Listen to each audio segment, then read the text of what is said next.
Good afternoon, everyone. Please be seated.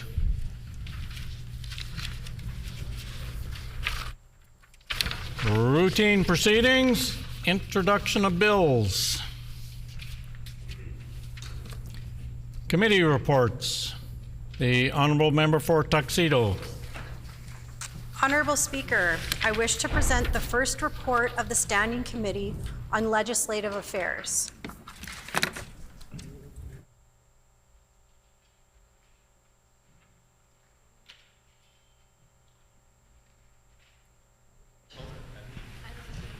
Tabling of Your Standing Committee on Legislative Affairs. Dispense. The Honourable Member for Tuxedo. Honourable Speaker, I move, seconded by the Honourable Member for Waverley, that the report of the committee be received.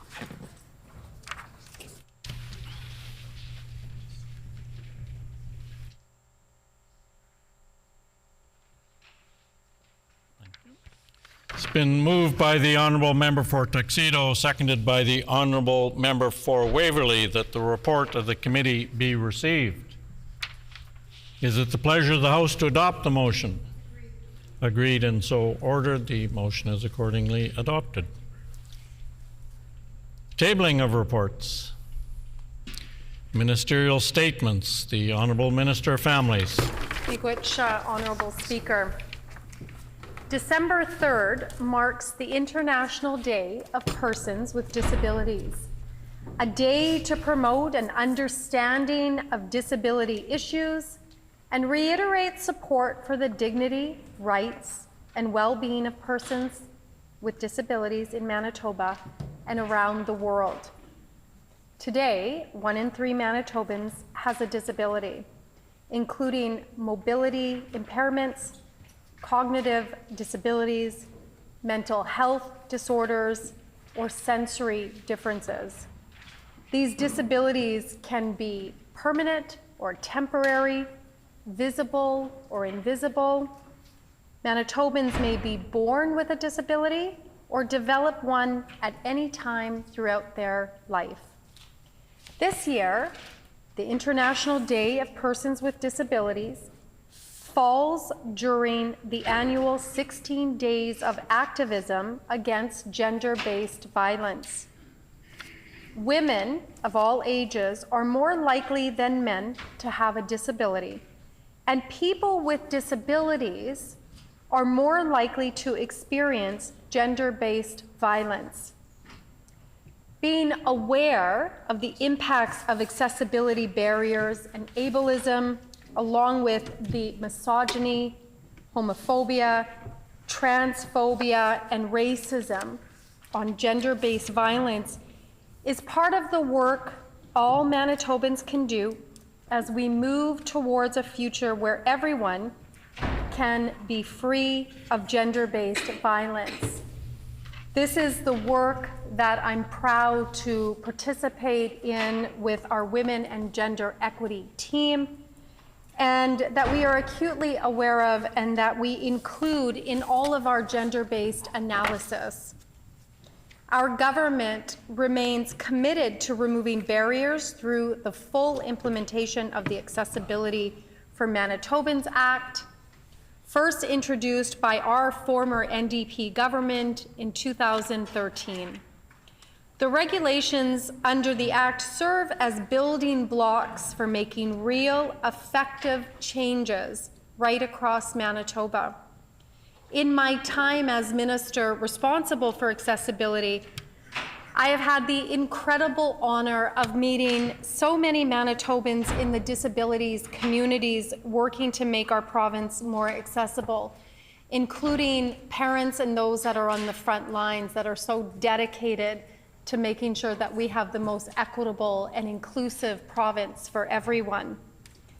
I'm motivated by the lifetime of work citizens with lived experience and their allies and support networks have been doing to identify and remove barriers. And to them on this day, I say a profound miigwech for all of your critical hard work. I'm thankful for the insight offered by Manitoba's Accessibility Advisory Council as we identify where we can and must do better. And I deeply appreciate the work done by the team at the Manitoba Accessibility Office as they ensure government is a willing partner in collaborating, educating, and supporting Manitobans as they identify, prevent, and remove barriers. And to my team, I say a profound miigwech for all of your incredible work that you do on behalf of our government and all of Manitobans. Miigwech. We all have a sacred responsibility to ensure everyone is afforded equal opportunities in everything that our beautiful province has to offer. And I'm proud to be a part of a government taking that responsibility seriously. Miigwech.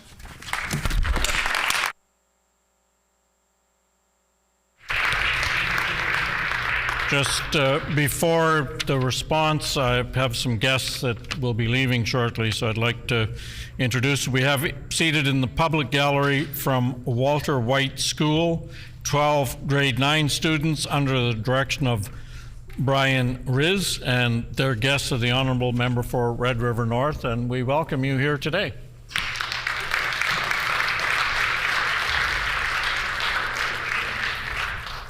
The Honourable Member for Agassiz. Thank you, Honourable Speaker. I rise today to observe International Day of Persons with Disabilities. This day, which has been annually recognized since 1992, serves as an opportunity for us to learn more about disability issues, raise awareness, and to stand for the rights of persons with disabilities. The theme for this year is amplifying the leadership of persons with disabilities for an inclusive and sustainable future. This theme highlights that when it comes to decisions that affect their way of life, people with disabilities are entitled to not just participate, but commandeer. As a country with a past that excluded certain groups from the table, we must strive to have inclusion of persons with disabilities in all aspects of society. The work should not stop there. There needs to be an increase in the decision-making process. Living with an impairment should not be a burden. As a whole, we need to take the responsibility of cultivating a society that does not define someone by what they cannot do. Yesterday, we had the opportunity to highlight a young lady who made a difference for all young women who are faced with boundaries and obstacles. We praised her for pushing against those odds, but we need to do our part and implement strategies that remove the boundaries and obstacles that interfere. Persons with disabilities deserve to freely partake in the governing of their lives. In 2023, the PCs, while in government, gave record funding to uplift Manitobans with intellectual disabilities and their families. This funding also gave direct service workers an increase in their hourly wage, supporting not just persons with disabilities, but the people that take their time to assist them. By creating avenues for persons with disabilities to speak up and take part of conclusions that shape their lives, we foster a society that views people with disabilities as self-determining individuals. Finally, we observe today, I would like to say this closing remark. A disability is only disabling when it prevents someone from doing what they want or need to do. Thank you, Honourable Speaker.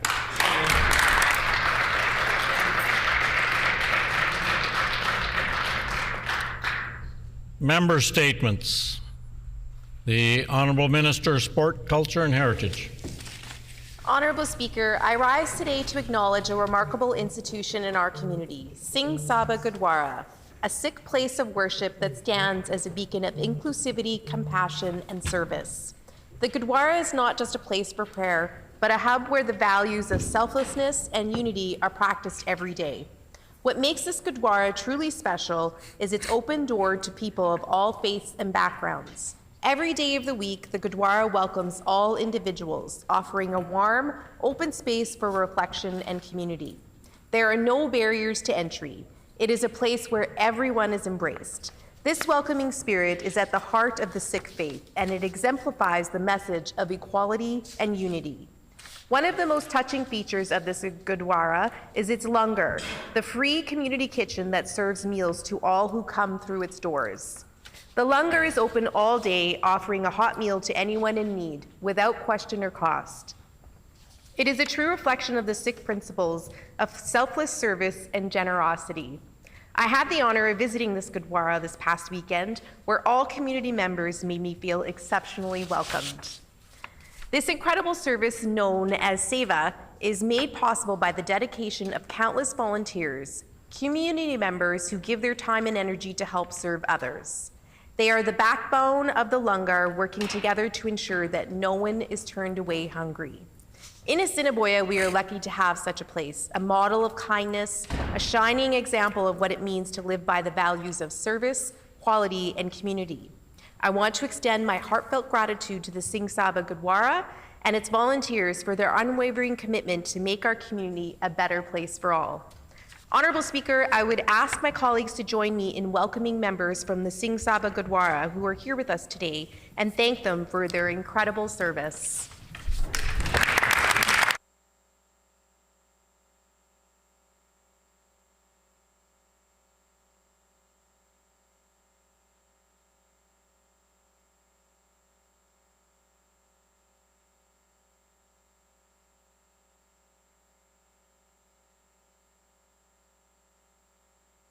The honourable member for Dawson Trail.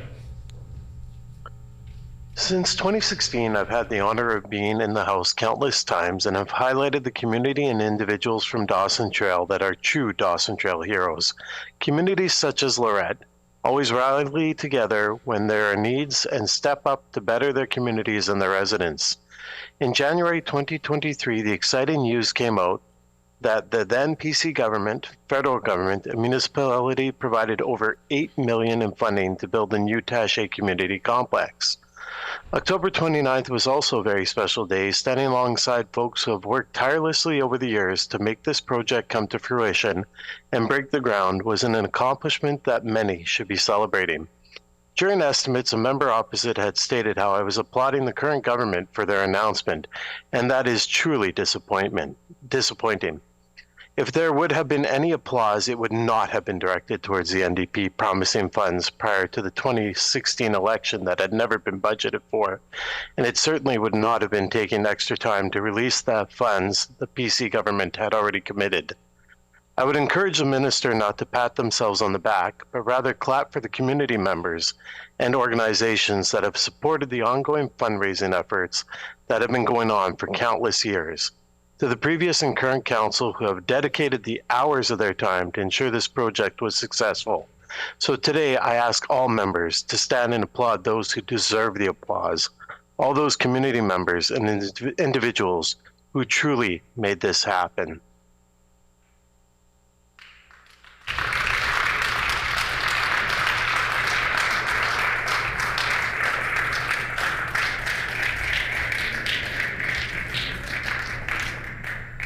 The Honourable Minister of Public Service Delivery. Thank you, Honourable Speaker. Today I rise to recognize the Filipino Music and Art Association of Canada, Inc., also known as FMASI. 10 years ago, Levi Abad and Ernesto Fiasa founded FMASI, a non-profit organization here in Winnipeg. On November 15, 2014, FMASI hosted the first Filipino folk music festival. Since then, it has introduced programs celebrating culture and diversity while launching the Golden Tawali Award to thank individuals from our local communities who contribute to the preserving these traditions. FMASI focused on preserving Filipino heritage by strengthening our connection through music and art program for all ages. Since their inception, FMASI organized the first Filipino Canadian folk music festival with the performance from Home Roots, Winnipeg Folk Fest, and other groups, funded by Art, Culture, and Sports Community Fund.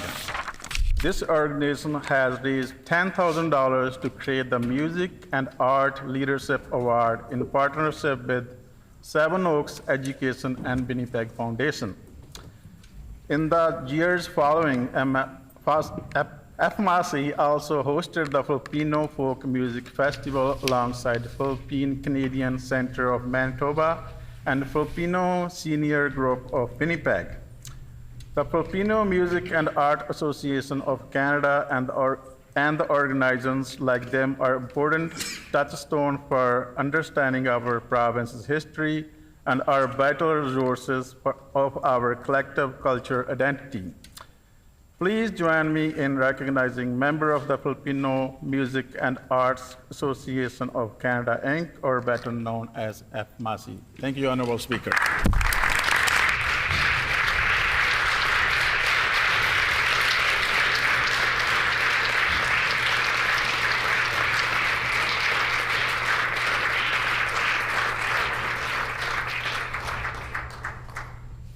The honourable member for Agassiz.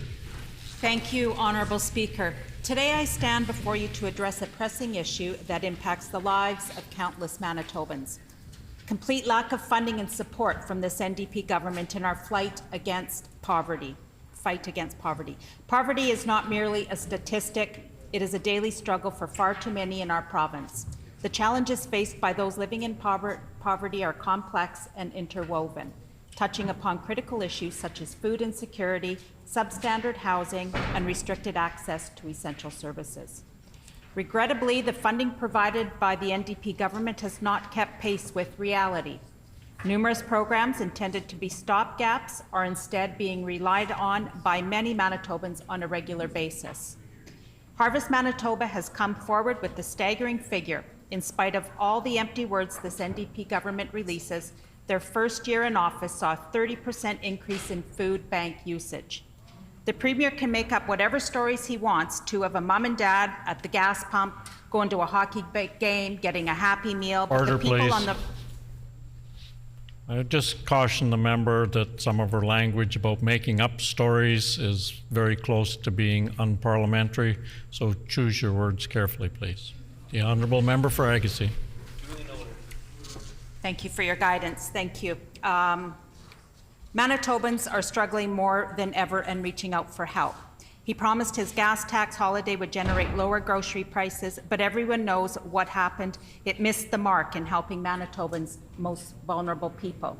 The stark reality is that many families are unable to make ends meet, and the chasm between the assistance offered and the realities of the rising cost of living continues to expand. We must ask ourselves, how can we expect meaningful progress in eradicating poverty when the resources allocated are grossly insufficient to meet the needs? As we approach the holiday season, many will struggle just to put food on the table. The Premier's promises ring in a day late and $1 short. He promised grocery relief a year ago and still hasn't delivered. And unfortunately, many Manitobans can't afford Christmas. No one can afford to trust this Premier.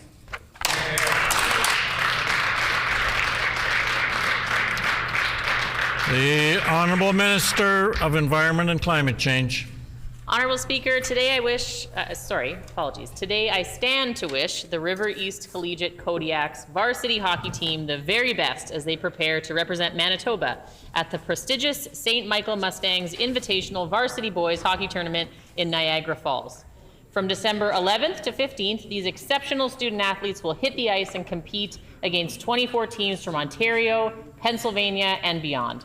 Currently ranked second in their league, the Kodiaks have already had an impressive season. This year is especially significant as the team prepares to host the provincials and will bid farewell to 13 of their 19 members who will be graduating.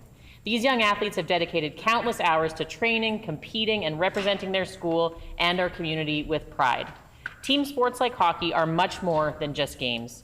They are the foundation upon which lifelong friendships are built, where teamwork, perseverance, and leadership are fostered. These values prepare students not only for success on the ice, but also for challenges in life beyond the rink. To the Kodiaks, this tournament is an opportunity to showcase your talents, grow as individuals and teammates, and create memories that will last a lifetime. Compete with determination, integrity, and pride, knowing that you carry the support and admiration of your school and the province with you.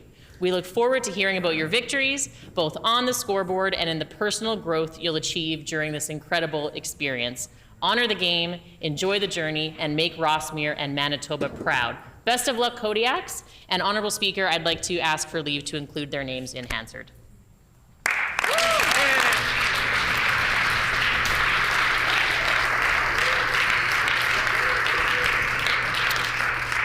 Before proceeding to oral questions, there's some guests which unfortunately I believe have already left the gallery, but I would like to introduce them anyway. We had with us today Jaswat Singh Sidhu, Mukhtar Singh Chahalal, Baldev Singh Turka, Sir Kavir Kalkat, Gianna Amrit Singh, Harkaran Jinger, Manjit Kaur Jinger, Gurmeet Sandhu, and Biant Kaur Sangha, and they were the guests of the Honourable Member for Assiniboia, and we did wish to welcome them all here. Unfortunately, they have left.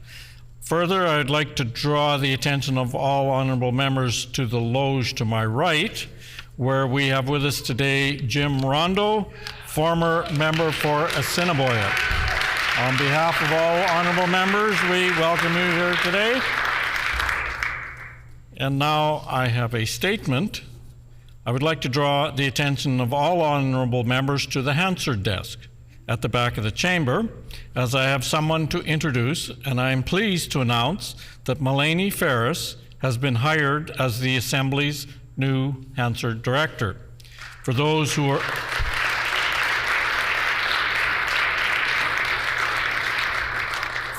are not familiar with this role, the Hansard Director is one of the Assembly's senior managers reporting directly to the clerk, with the responsibility for 4 full-time staff and 30 seasonal staff. I know you're all familiar with the documents produced by Hansard, as we all rely on the transcripts on a daily basis. You may not realize, however, that our Hansard branch is a remarkable operation staffed by dozens of experienced and extremely capable people. Mulaney has been hired to lead this impressive group. Yesterday was her first day on the job, and this afternoon she is shadowing Derek Alaschuk, one of the senior audio technicians, to learn about how we record and process every word spoken on the record in this room. Mulaney is a proud member of the Long Plains First Nation, and she brings a wealth of experience to this role, including a degree in English literature from Carleton University, many years of senior leadership experience, over 20 years of experience as a professional writer and editor, experience working with federal government, nonprofit organizations, and First Nations. Over the last 4 years, Mulaney served as the Director of Communications for Manitoba, Kiiwetinoong, Okanawac, and the Southern Chiefs Organization. Prior to that, she served in key roles with Macdonald Youth Services, the Kidney Foundation of Manitoba, and the Aboriginal Peoples Television Network. Please join me in welcoming Mulaney Harris to her new role. Ferris.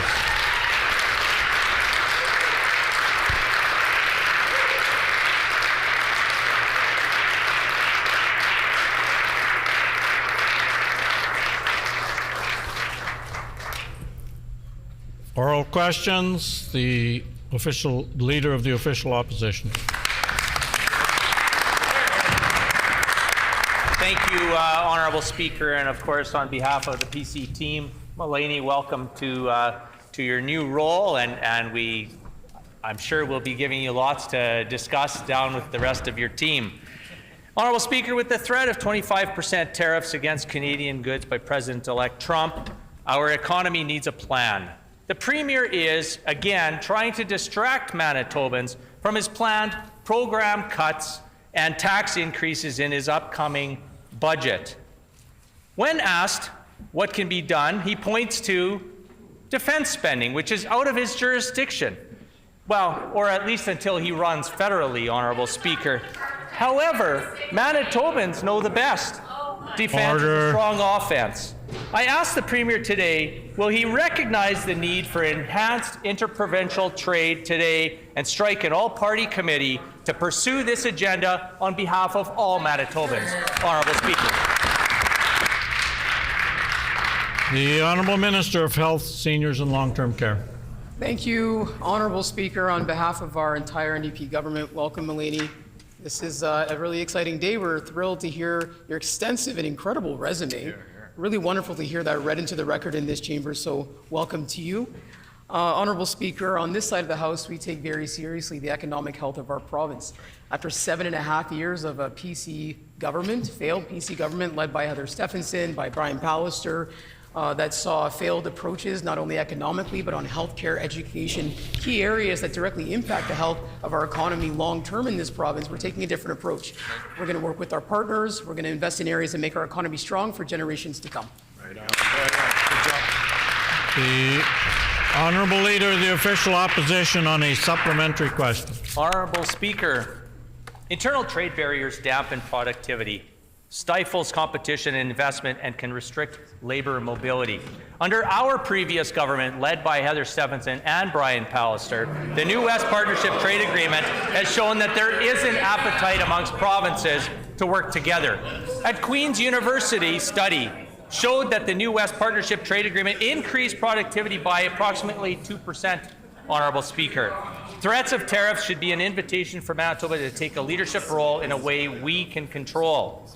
26% of Manitoba goods and services are sold in another province and territory, Honourable Speaker. Let's set a collective goal of 30% to protect Manitoban workers and businesses in the face of the tariff threats. Is the Premier prepared to set aside political one-upmanship and work together with all parties to enhance interprovincial trade? Honourable Speaker.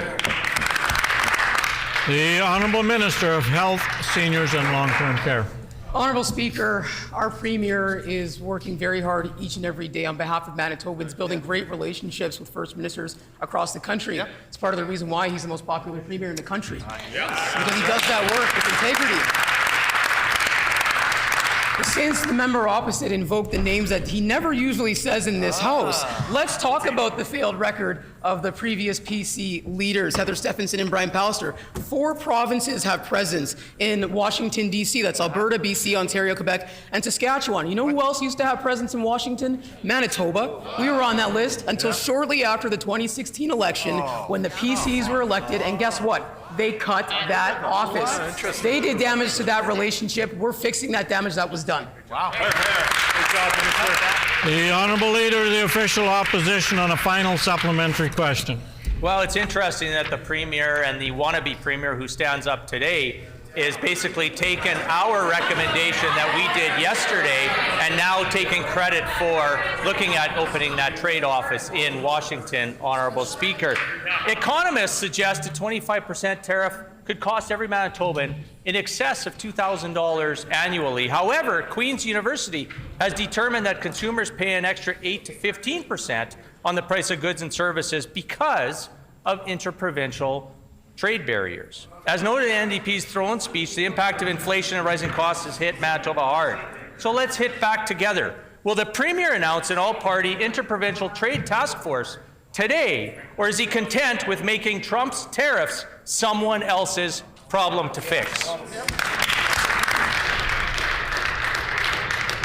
Order, please. I would just remind members that members should be called by their constituency name or by their ministerial portfolio and not other made-up names. The Honourable Minister of Health, Seniors and Long-Term Care. Honourable Speaker, the member opposite continues to show Manitobans why they are sitting on that side of the House. That's right. They are focused on division and these personal, immature attacks.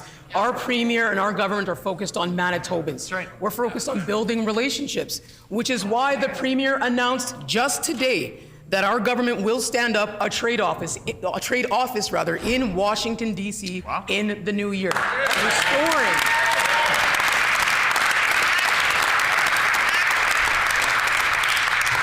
Manitoba has what America needs, and a trade office in the heart of the capital will strengthen trade ties and protect Manitoba jobs as we work with the incoming Trump administration. Those are the words of a real leader. Those are the words of Premier Canoe. Those are the words of someone who puts Manitobans first. That's right.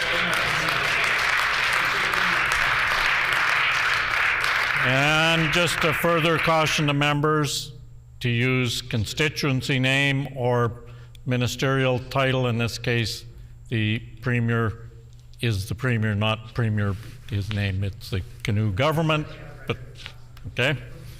The Honourable Leader of the Official Opposition on a new question. Well, once again, Honourable Speaker, they don't follow the rules very well. When the NDP were last in office, they undertook the great Christmas clawback, Honourable Speaker. Prior to Christmas, the NDP wrote to 122 not-for-profits and demanded they return 25% of their provincial funding to help the NDP balance their books. These were organizations geared to providing vital services for youth, persons with disabilities, newcomers, Indigenous people, just to name a few, Honourable Speaker. Now the Canoe NDP are up to the same old blame game. Despite their $900 million increase they received from the feds, they are eliminating and gutting funding mid-year for services that you, Manitobans, depend on. Of the dozens of organizations that deliver employment training and support through the Labour Transfer Agreement, can the Premier share the criteria, whose funding was eliminated, whose was slashed, and whose was unchanged, Honourable Speaker? The Honourable Minister of Health, Seniors and Long-Term Care. Honourable Speaker, on this side of the House, our priority is making sure that the services that Manitobans count on, the organizations who provide quality care, direct services to Manitobans every day, have the resources they need to do that work. Now, we know that the federal government has been making some decisions in terms of flowing or not flowing resources to community organizations and services. Our government is listening to those organizations and working with them to identify what those needs are and the gaps that are being created by the federal government. Honourable Speaker, it's important to note that we believe in investing in these services, not cutting them for 7.5 years like the previous government did, and we're going to continue to work with our partners across the province to make our province healthier for all Manitobans. Great job, Minister.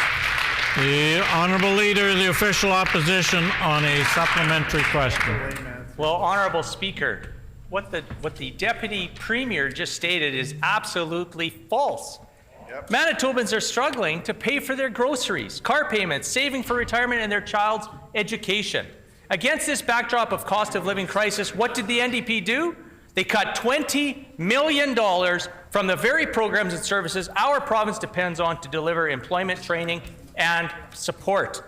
Not only are the recipients of these programs left in the cold, but so are dozens of staff who got the pink slip courtesy of this Premier. I tabled a document today.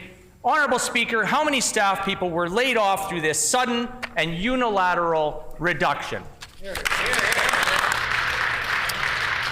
The Honourable Minister of Health, Seniors and Long-Term Care. Honourable Speaker, we have made significant investments as a government to support frontline services that deliver the resources Manitobans count on each and every day. We've been working with all levels of government to make sure that these services have their needs met. Now the federal government has made choices. They've made decisions that we know are impacting organizations across the province, and we're listening to those organizations and we're working with them. But I want to talk about an area that was cut for 7.5 years by the previous government year over year. Hundreds of nurses fired from the front lines of our healthcare system by that member opposite. Where was his voice then when the failed Minister of Health and Premier of the day were firing nurses from the front lines? Will he stand up in his place and say sorry to those nurses today? Member's time has expired. The Honourable Leader of the Official Opposition on a final supplementary question. Honourable Speaker, I encourage the Deputy Premier to turn around and talk to the Minister sitting behind her and take a look at the date of the letter. June 26, 2024 is when the letter was sent. $20 million provincial cut. In these instances, it is marginalized Manitobans who sought out these employment training services. Order, please. I would just remind the Honourable Leader of the Official Opposition that proper pronouns are required. So please correct yourself and proceed. The Honourable Leader of the Official Opposition. Honourable Speaker, do you want me to start over? No. No. Carry on. Wow. Anyways, they're told to complain to the federal minister. This is what the minister is saying. It's unfortunate that the member for St. John's constantly heckles and bullies her way throughout this chamber, Honourable Speaker. And let me put that on the record again, Honourable Speaker. So I asked the Premier to show some compassion to the employees. Order, please. I would ask the members of the government bench to come to order.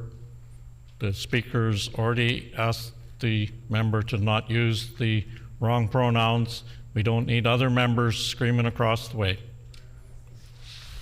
Honourable Leader of the Official Opposition, to finish your question.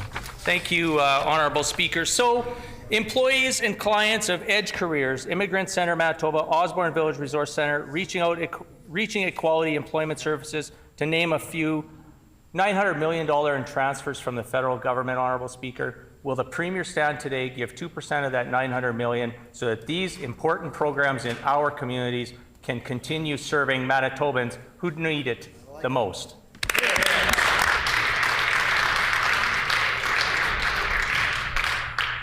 The Honourable Minister of Health, Seniors and Long-Term Care. You know, Honourable Speaker, I'm not surprised. I'm not surprised that that member opposite stands up and, tries to point the finger and cast blame in the wrong places. On this side of the House, we're working for all Manitobans. Order, please. The Leader of the Official Opposition will come to order. The Leader of the Opposition come to order. The Honourable Minister of Health, Seniors and Long-Term Care. Honourable Speaker, I'm going to speak to Manitobans, and I'm going to speak specifically to kids who that member opposite attacked in their last campaign. I'm going to talk to the trans kids who that member doesn't respect. And we see that because that member continues to do things in this House like misgender me when I stand up and not do the basic thing like apologize. And I want all Manitobans to know, especially kids, that you deserve respect in every place you step into, and that you deserve to have yourself. Time has expired.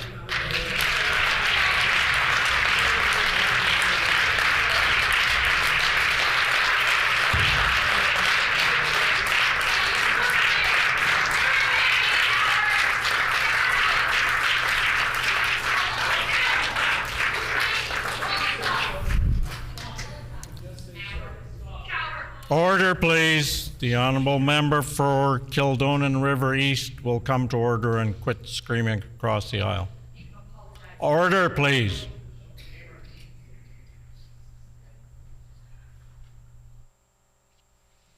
The Honourable Member for Agassiz.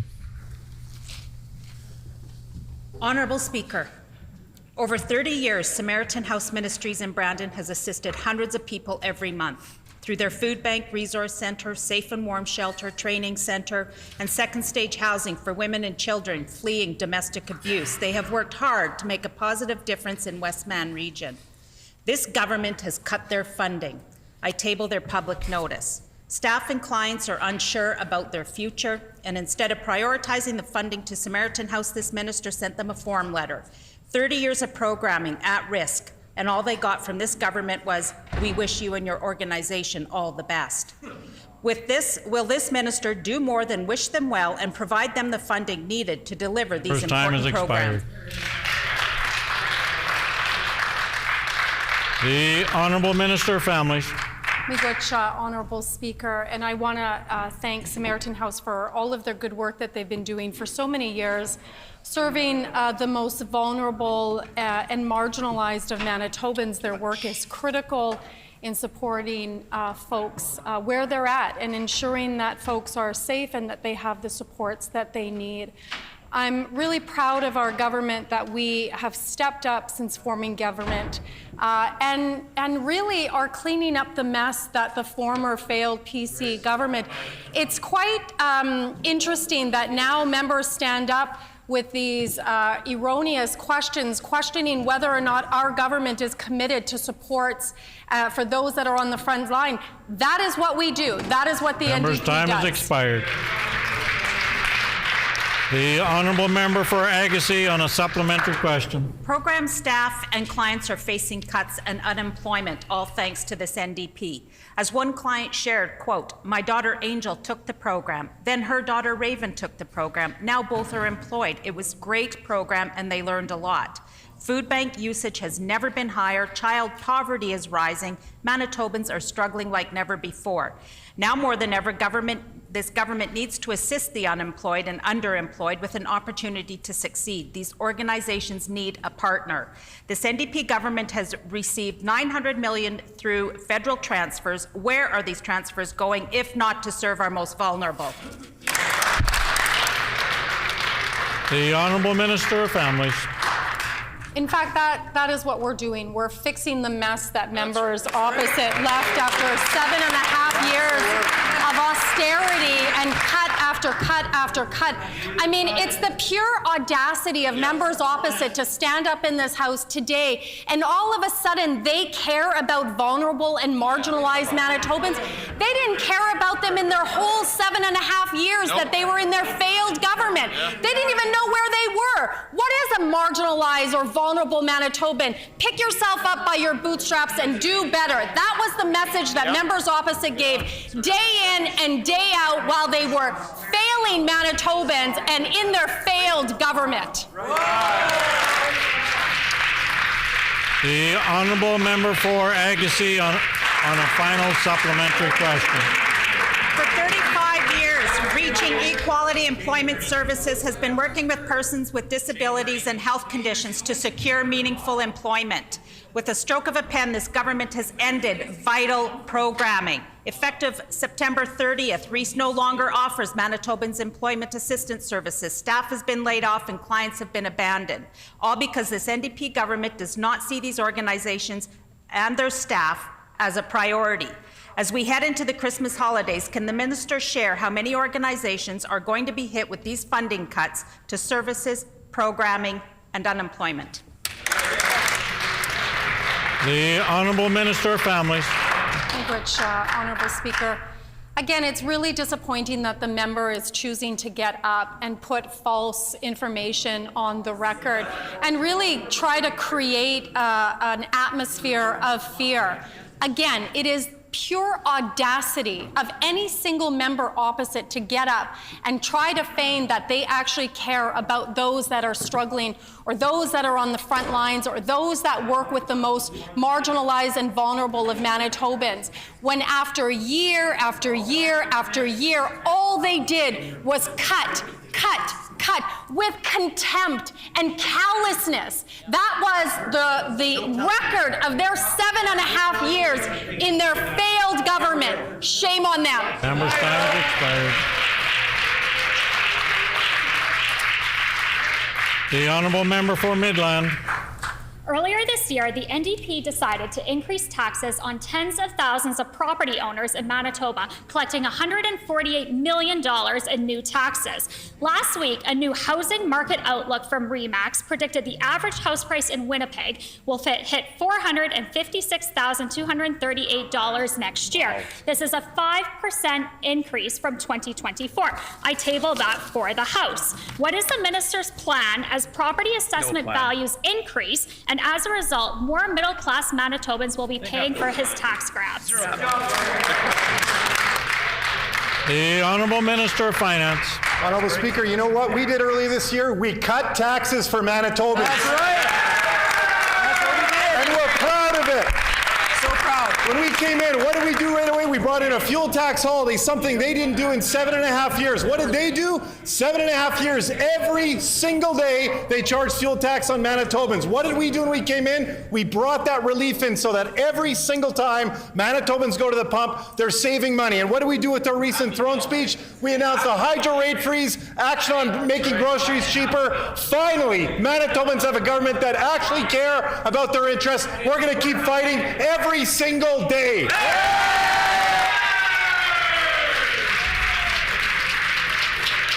The Honourable Member for Midland. These These new figures show that more Manitobans will be worse off under the NDP's affordability tax credit than they would have been under the PC's property tax rebate. This minister picked an obscure tax threshold out of thin air without considering any future forecasts. Looking at the 2025 RE/MAX housing market outlook year over year shows average house sale in 2023 was $402,000. In 2024, it was $434,000. And 2025 predictions are $456,000. I tabled that for the House. Does the minister plan to adjust his property tax grab to 2025 forecasts to allow more middle-class Manitobans to access his rebate? The Honourable Minister of Finance. Honourable Speaker, we're doing that important work of making life more affordable, and that's very different than what Manitobans had for the last 7.5 years when they had a government that applied a fuel tax every single day they were in government. They increased costs for renters. Wow. So Manitobans are facing the greatest challenges. They raised taxes on renters by $175. They raised costs for farmers in Manitoba, increasing their costs of crown leases. They did this work every single day because they were not attuned to the realities Manitobans are facing. Finally, Manitobans have a government that actually understands their challenges. We're going to keep doing that work because we're showing up for Manitobans every single day. The Honourable Member for Midland. With average home prices increasing to record levels and assessed values increasing to record levels, this means more Manitobans will be paying higher property taxes, not what the NDP have claimed. When the minister announced this tax grab, the CBC reported that homes over $437,000 would be worse off under the NDP plan, with Manitobans in Winnipeg's newest suburban areas paying more taxes. That's homeowners in Lagimodi, Southdale, McPhillips, Seine River, and Waverley, to name a few. I table that article for the minister. Now we see from RE/MAX figures the average home price is soaring to $500,000. Will this minister commit today to returning to the PC's phase out of education property taxes, or will he continue Member's to time tax has more expired. The Honourable Minister of Finance. Honourable Speaker, what I can tell you we're not going to do is take lessons from the members opposite. That's right. Not a chance. They have a dismal record, a very dismal record for 7.5 years of failing to respond to the affordability challenges Manitobans were facing. What's our record? Again, what did we do? Right after we got in, we brought in a fuel tax holiday that we saw just recently, a Stats Canada report that showed our fuel tax holiday is driving inflation down. We are doing big things, making life more affordable for Manitobans in every corner of the province. Manitobans know that's what they can expect from us. And again, we are fighting every single day to make life more affordable for Manitobans.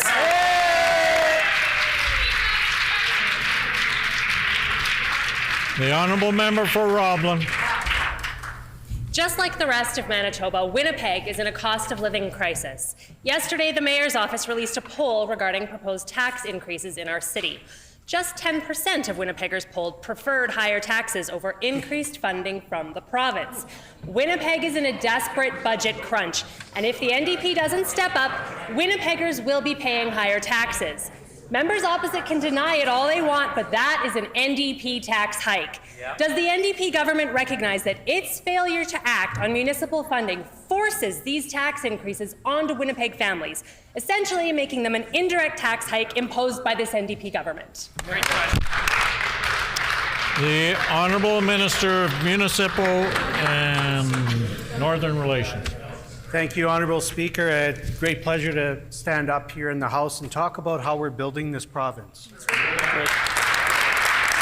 We're building it brick by brick. I have 4 municipalities. They know they can count on the Manitoba Growth Fund, $42 million for infrastructure projects. The One Manitoba Growth and Renewal Program, 4 municipalities. 2% escalator every year for municipalities. And a willing partner, a good faith government that will work with them. A Brescia Fesser, building the province, brick by brick. Straw houses over there. The Honourable Member for Roblin. So fake.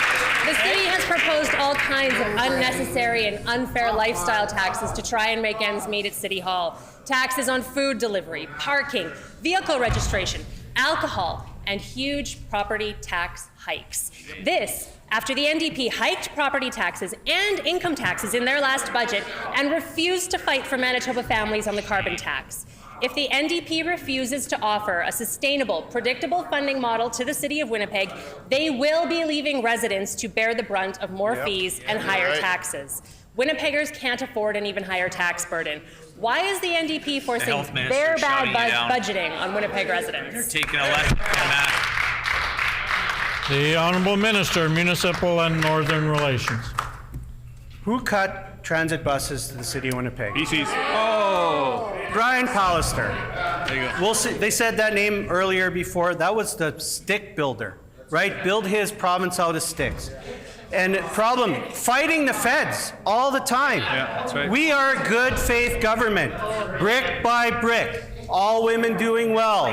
Public safety strategy. More nurses and doctors. 21 new ways to save. Protecting Crown land rent. Fixing the sold off Manitoba housing. Buying more, building more. You know, investing in municipalities last year and again this year. That's right. Historic labor legislation. Member's time has expired. The Honourable Member for Roblin. Mayor Gillingham's polling shows that Winnipeggers overwhelmingly oppose new taxes and favor provincial revenue sharing instead. The NDP government is showing a pattern of forcing other layers of government to own these unpopular tax grabs instead of stepping up as a government themselves. We saw the same approach with school taxes, which shot up as high as 17% this year. Now the NDP hopes that piling more taxes on Winnipeggers will cover up for their broken promises to the City of Winnipeg. Why is this NDP government refusing to step in and make sure Winnipeg residents aren't burdened by additional taxes? Shame. The Honourable Minister of Municipal and Northern Relations. We're investing in Newpick to protect Lake Winnipeg. Another brick. We're investing in a critical mineral strategy for this province. Another brick. Highways. Historic investments in post-secondary. Browning University, Assiniboine College. Highways. Another brick. Track my plow. $500 million for infrastructure. Another brick. A new public service minister who is investing in vital statistics so that people can get the information they need. And that's what this government does. City of Winnipeg, you have a collaborator. We are builders. Everybody knows it. We can keep going around. Sport, culture, and heritage. Historic investment in the arts. Member's time has expired.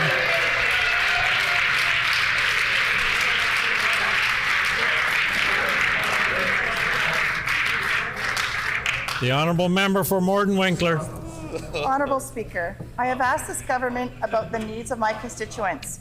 I am concerned that we cannot get a straight answer. The City of Morden is actively seeking improvements to their wastewater system, and in fact, as of now, growth in the area is at a standstill. Will the new minister remove the roadblocks that the City of Morden is experiencing today? The Honourable Minister of Municipal and Northern Relations. Hey, we'll keep building. That's what this government does. That's right. And I was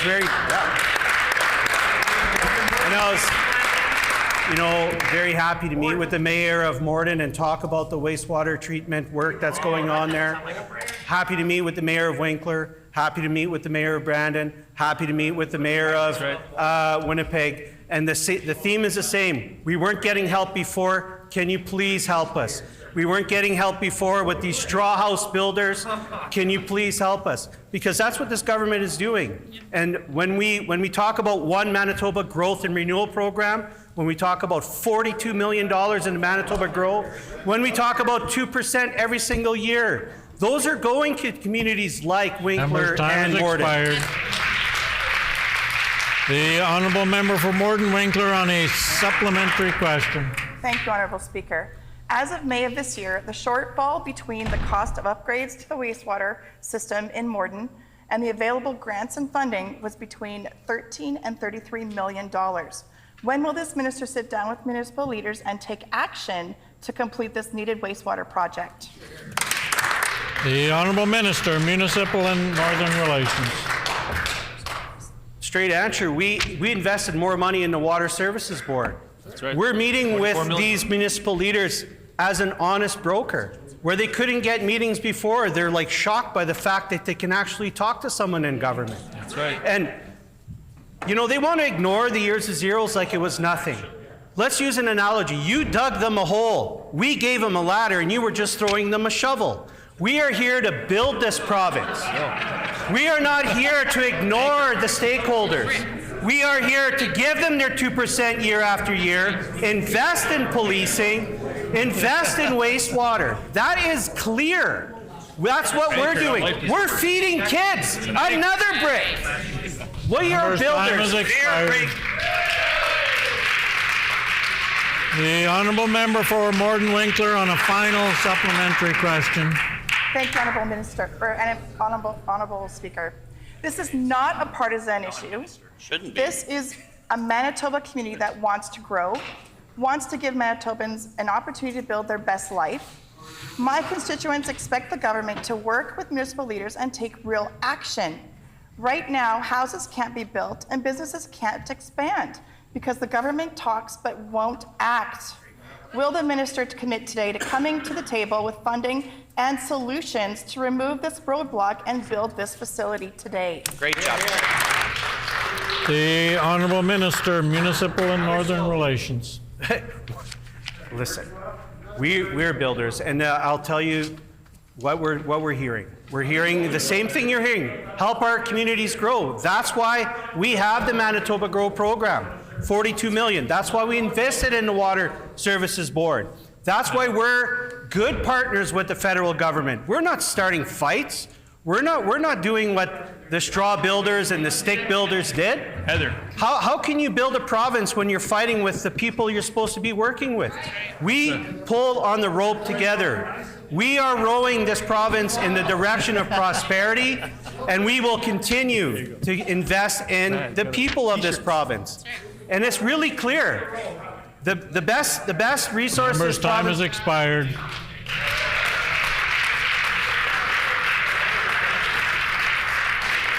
The Honourable Member for Seine River. Honourable Speaker, yesterday the Premier gave all PC members of this House the opportunity to say the names of the murder victims and apologize to their families and all Manitobans for their shameful election campaign. Their own former Deputy Premier Rochelle Squires has said that. I know that it took many people by surprise, myself included, who were really just so ashamed of that ad campaign. Sadly, members opposite continue to stand firm against Indigenous murder victims. They still refuse to apologize or say the names of the murder victims they campaigned against. Can the Minister of Families remind the House why it's so important to continue denouncing the members opposite until they apologize for their hateful campaign? The Honourable Minister of Families. Honourable Speaker. I'm Miigwech for that question from my amazing colleague. During the election, every single member opposite fought to keep the bodies of Indigenous women murdered by a serial killer in a landfill forever. We will never forget that, and we will never let Manitobans forget what they did. Last week, the member for Turtle Mountain said, and I quote, "It's in the past, get over it." End quote. That was literally 15 months ago that the election was held. Yesterday, we watched as members laughed and smirked and were dismissive in their body language at really executing their anti-Indigenous women campaign, even just here in the chamber. Yep. They still haven't apologized to the families of these murder victims. Will they do so today? The Honourable Member for La Vérendrye. Thank you, Honourable Speaker. Manitoba businesses don't often need help. In fact, they're usually the ones providing the help and building our economy. But right now, Manitoba businesses need the support of this government when it comes to recruiting and retaining skilled workers from outside Manitoba. Many have reached out about their concerns and the fact that they feel unheard by this government. Some started the process to find staff a year ago and are no closer to filling the positions. Can the minister explain to those Manitobans why her government's MP&P draws seem to be tied to her question about her portfolio? The Honourable Minister, Labour and Immigration. Thank you, Honourable Speaker. Members opposite don't have a leg to stand on when it comes to immigration in this province. The previous immigration ministers didn't even know the difference between a tourist or a permanent resident. All they did to the immigration department was cut, and more cuts. And at the end of the day, they couldn't even fulfill their processing that was given to us by the federal government, and they left over 2,100 files that could have been newcomer families here in Manitoba. So it was a shameful record, and they don't have a leg to stand on when it comes to immigration in this province. The Honourable Member for La Vérendrye on a supplementary question. Thank you, Honourable Speaker. I'll provide a more specific question to the Minister. Some doctors have reached out to me with concerns about filling specific support and administrative positions. They know that the services Manitobans rely on require a full team of support staff. They have found the potential professional staff and are willing to support the immigration process, but have been unanswered or completely denied. Wow. Unfortunately, they know that this government is no ally to business or that those that are trying to provide the services to Manitobans. Why is this government not meeting with these groups to meet the needs for immigration needed to grow the healthcare capacity? The Honourable Minister of Health, Seniors and Long-Term Care.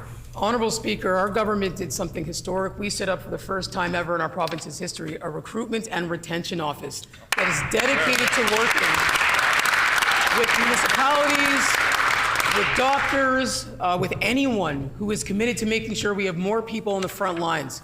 7.5 years of services being cut across the healthcare system, people fleeing Manitoba because of a harmful PC failed government.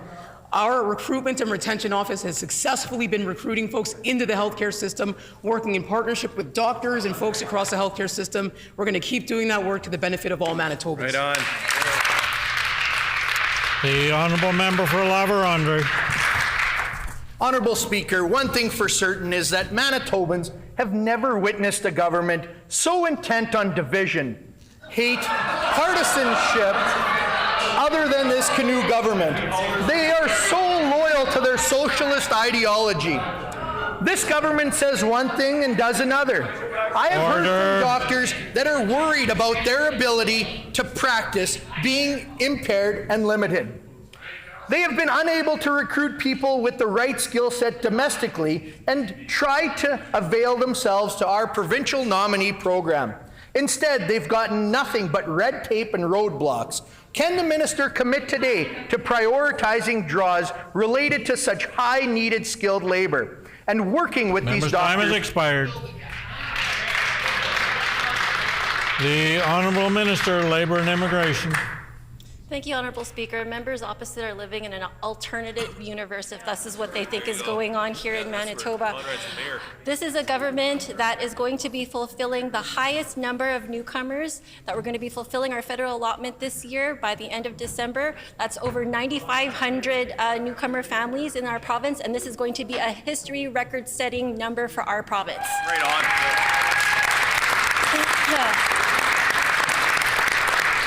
Just in 2 weeks, we were able to open rural strategic initiatives, enabling communities like Brandon and also West Central Manitoba municipalities like Russell, so that they can provide their own immigration needs for their own communities. First time has expired.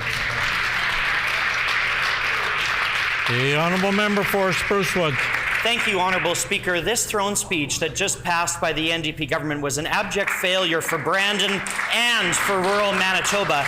The throne speech failed to mention the Park Community Centre that the member for Brandon East campaigned on, failed to mention Brandon University, failed to mention the Keystone Centre, failed to mention Assiniboine College, failed to mention the Westman Centennial Auditorium, failed to mention the Sportsplex, and only mentioned rural Manitoba as a whole 3 times. So where has the member for Brandon East been, and why is this government failing the Wheat City and all of rural Western Manitoba? The Honourable First Minister. The people of Brandon and the Westman are so delighted that they have such a great servant in the form of Minister Smooth. That's right. In fact, the only thing smoother than this minister... Order, please. Once again, I have to caution members to use the constituency name or the ministerial title.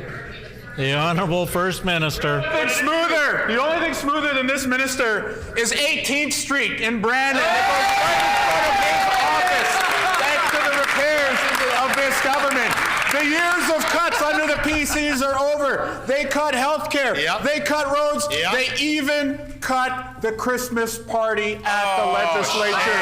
But the PC war on Christmas is over, because for the 2nd year in the row, we're inviting you, the people, back to your building this Saturday. It's the holiday open house. Please join us for the festivities.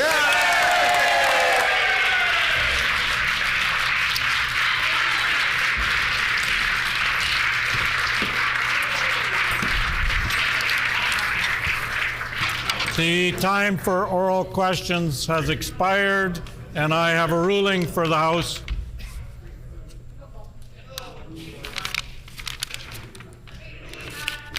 Order, please.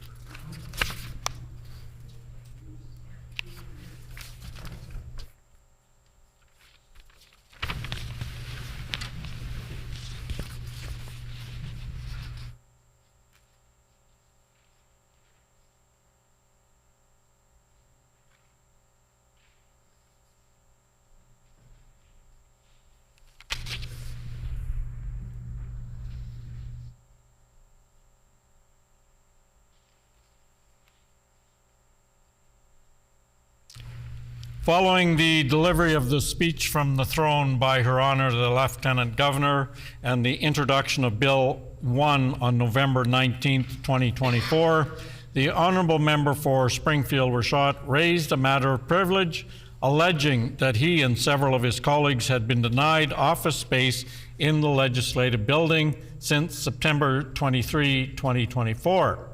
He further alleged that in limiting access to and removing confidential materials from his office space, his privileges as a member had been breached. The member concluded his remarks by moving that this matter be referred to the Standing Committee on Justice for review.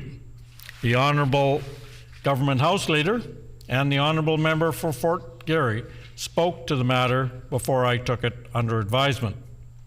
As the House knows, for a matter of privilege to be ruled a prima facie case, the member must demonstrate that the issue has been raised at the earliest opportunity, while also providing sufficient evidence that the privileges of the House have been breached.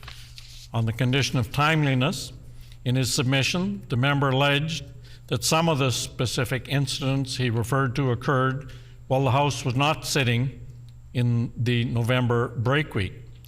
Accordingly, he stated that the first day of session was the first available time that he could rise on this matter, despite the fact that some of the events in question occurred prior to the break week, given that a key event described by the member occurred when the House was not sitting. I would generally agree with his assessment, and I'm therefore ruling that the member met the test of timeliness. Regarding the second condition of whether a prima facie case was demonstrated, the member for Springfield-Rashott made 2 allegations in his submission.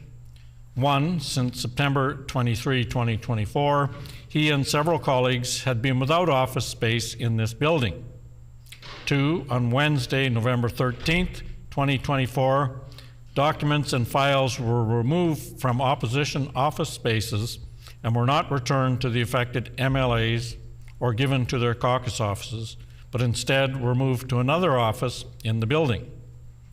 The member further alleged that it had been reported that staff from the NDP caucus were present to oversee this removal of confidential files.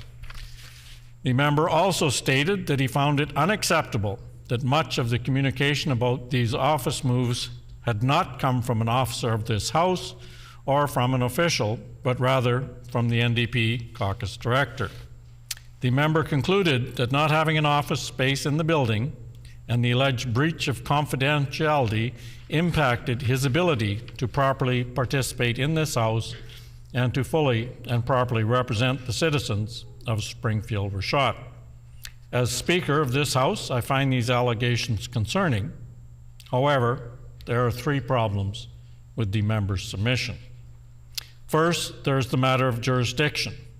In his conclusion, the member stated that, seeing as this House has sole authority over its own affairs, and that we have not delegated that authority to the NDP caucus director, I suggest that we send this to the appropriate body to get to the bottom of what went wrong and establish firm rules protecting opposition confidentiality files and the allocation of office space. To support this suggestion, the member cited Bosque and Gagnon on page 59 of the third edition of House of Commons Procedure and Practice, which states that the rights and powers of the House as a collectivity include the exclusive right to regulate its own internal affairs, including its debates, proceedings, and facilities. It is important to note, however, that Manitoba is one of only 3 jurisdictions in Canada where the Speaker does not have authority over the entire legislative precinct. Accordingly, the Assembly does not have the authority to assign office space in the legislative building, nor to delegate that authority. Other than the chamber, committee rooms, and Assembly offices, the facilities of the Legislature are under the management of the government of the day.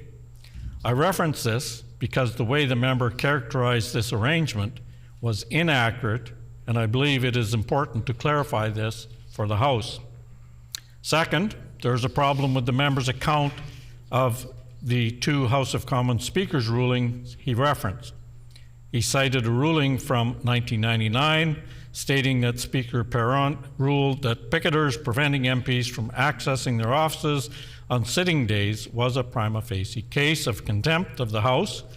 However, that was not an accurate description of that event or the Speaker's decision.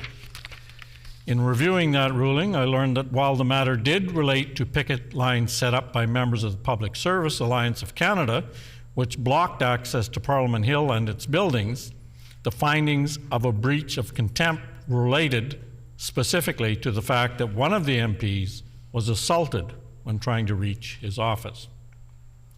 The member also cited a 1991 ruling regarding an incident when an independent member of Parliament had his office and its contents moved without his consent, noting that Speaker Fraser expressed how important it is that legal counsel oversaw the moving of those files and could not attest to their security and confidentiality. Again, the member did not relate the whole story here. In his ruling, Speaker Fraser stated that while the member might have had a valid complaint, it was an administrative matter and not a question of privilege. Speaker Fraser also noted that there was more to the story than what had been shared by the member. Speaker Fraser's last point brings me to the third problem with the member's submission. The member spoke at some length about his allegations, but he provided no specific evidence regarding the circumstances he described. For example, stating that it was reported that the NDP caucus staff were present when files were moved does not amount to proof of that action. This creates a challenge for me as your Speaker in making a determination of facts in this case. If opposition members' files and documents were actually moved by NDP caucus staff, that could be problematic. However, order please. However, the member presented no proof as to who moved the files and documents. Therefore, I find that the member did not provide sufficient evidence to demonstrate that his privileges have been breached. Accordingly, while I find this entire situation concerning from a procedural perspective and considering all of the information I've shared with the House, I must rule that the prima facie case of privilege was not established in this manner. I will conclude by noting that while this situation did not meet the test of a valid merit of privilege, it remains a concern. If the caucuses are interested in having a discussion about how office space is allocated in this building, as your speaker, I would be open to participating in such a conversation. Thank you for your attention to this ruling. The Honourable Opposition House Leader. Yeah, with all due respect, Honourable Speaker, I would challenge the Speaker's ruling. The ruling of the Speaker has been challenged. All those in the House in favor of the ruling, please say aye. Aye. All those opposed, please say nay. Nay. In my opinion, the ayes have it. The Honourable Opposition House Leader. Yeah, recorded vote, please. A recorded vote has been called for. Please call in the members.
Test, test.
Order, please.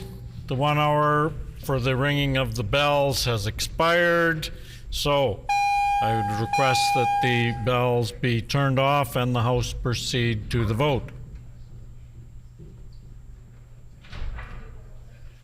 So the question before the House is, shall the ruling of the Speaker be sustained? All those in the House in favor of sustaining the ruling of the Speaker, please rise.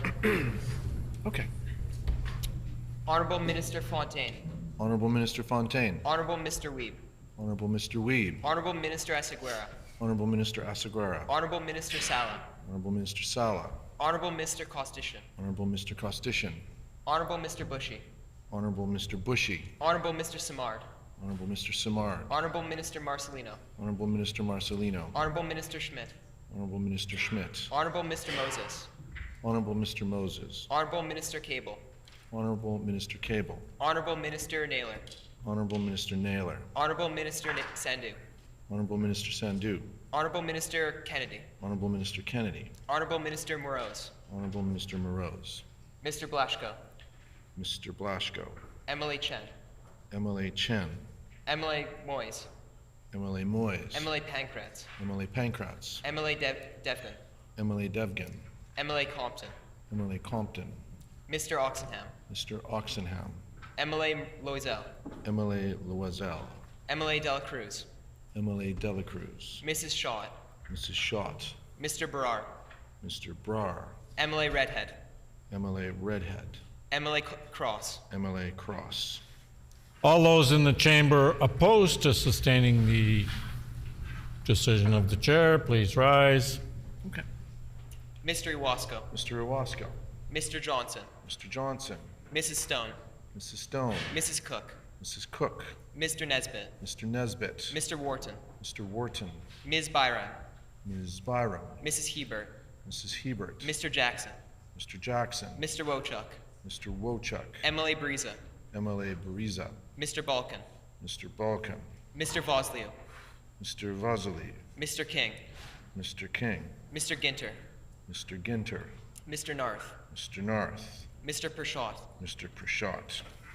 We will now conduct the alphabetical roll call of members participating virtually. As a reminder to all virtual members, please respond clearly with either I vote yes or I vote no, only when your name is called. I'd also remind members to unmute their mics only when they are recognized and then immediately mute it again once they've declared their vote. The page will now conduct the vote. Mr. Gertson. I vote no. Mr. Gertson votes no. Mr. Kahn. I vote no. Mr. Kahn votes no. Mr. Schuler. I vote no. Mr. Schuler votes no. Well done, Christian.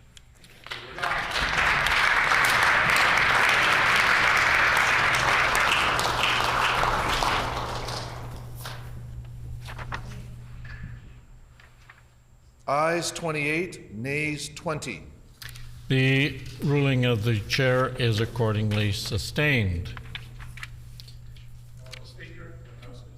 The honourable member for Fort Garry on House business. Thank you. I tabled today a request for inquiry into a conflict of interest allegation against the Premier. This isn't in the normal forum. The Commissioner's website has had technical glitches all day today, and he's given me express permission today to table this inquiry request in this form, in this manner today.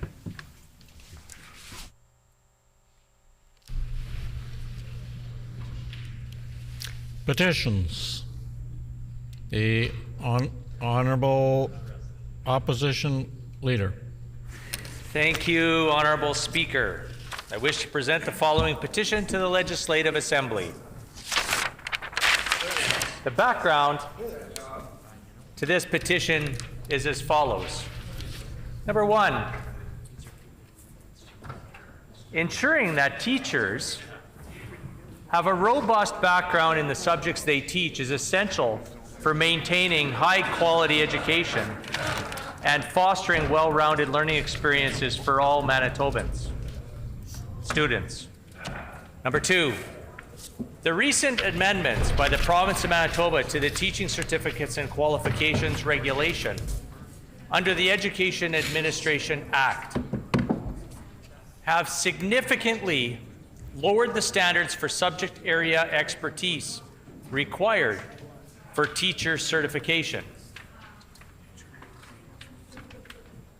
Number 3, these amendments eliminated all subject area requirements for teacher certification, including major and minor teachable subjects and subject-specific requirements for early middle years streams. Number 4, specifically, the amendments removed senior years credit requirements in an approved teachable major and minor, early middle years credit requirements in an approved teachable major and minor, and early middle years credit requirements for specific subjects including math, physical or biological science, English or French, and history and or geography. Number 5, key stakeholders such as parents, post-secondary educators outside the faculties of education, and business partners were not consulted about the changes.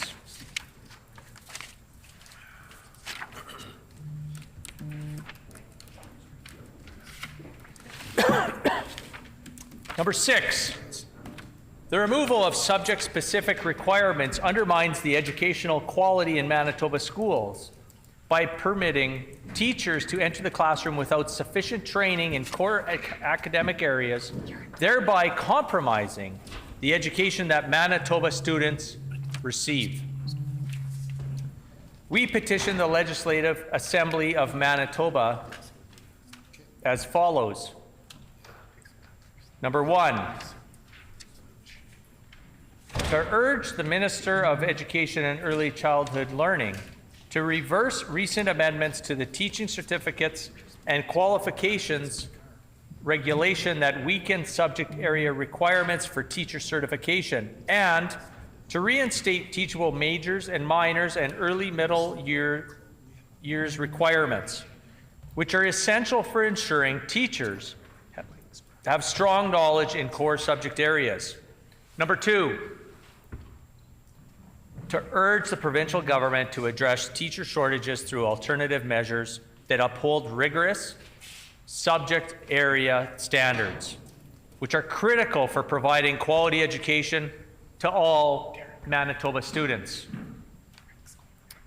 This petition is signed by Jean-Paul Medit, Jonathan Araya, Kalkidan Bigashaw, and many, many more fine Manitobans, Honourable Speaker. The Honourable Government House Leader. House business, Honourable Speaker. The Honourable Government House Leader on House business. I would like to announce the Standing Committee on Legislative Affairs will meet on Tuesday, December 10th, 2024 at 1 p.m. to consider the annual report of the Manitoba Advocate for Children and Youth for the fiscal year ending March 31st, 2024. It has been announced that the Standing Committee on Legislative Affairs will meet on Tuesday, December 10, 2024 at 1 p.m. to consider the annual report of the Manitoba Advocate for Children and Youth for the fiscal year ending March 31st, 2024. The Honourable Member for Swan River. Honourable Speaker, I wish to present the following petition to the Legislative Assembly. To the Legislative Assembly of Manitoba. The background to this petition is as follows. Number 1, Provincial Road 275, PR 275, known as Ditch Road, intersects with PR 588, serving rural areas west of the town of Swan River and is a heavily used travel corridor linking Saskatchewan and Manitoba. The highway curves on entry into the town of Swan River and terminates at PTH 10A, the town's north bypass. Number 2, the Swan River Valley is a highly productive agricultural area, and PR 275 is used by farmers to move heavy machinery and equipment, as well as transport seed, grain, and fertilizer to many farmers located within reach of the highway. Number 3, it is also frequented by families, people shopping at businesses along the route, and school buses to transport rural students into the town of Swan River for school. Number 4, Good idea, Rick. due to only having patchwork and minor repairs, the highway has deteriorated and is covered with large potholes, posing a significant threat to vehicles and passengers. Number 5, the roadway and shoulders on PR 275 are extremely narrow, leaving large ditches that have not been properly cared for, which has caused poor drainage.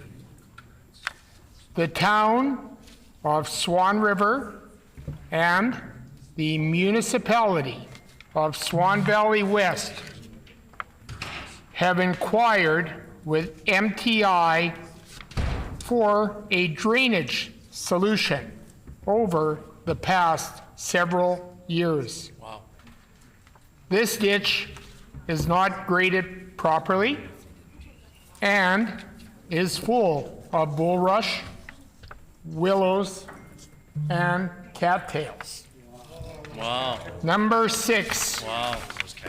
the solution brought forward is to decrease maximum speed limits on the road and to undertake a full rehabilitation of the highway and to reroute the stream through what is now existing farmland under CN rail lines and the PTH 10A bypass, as well as through several hundred meters of an existing slough into the Swan River.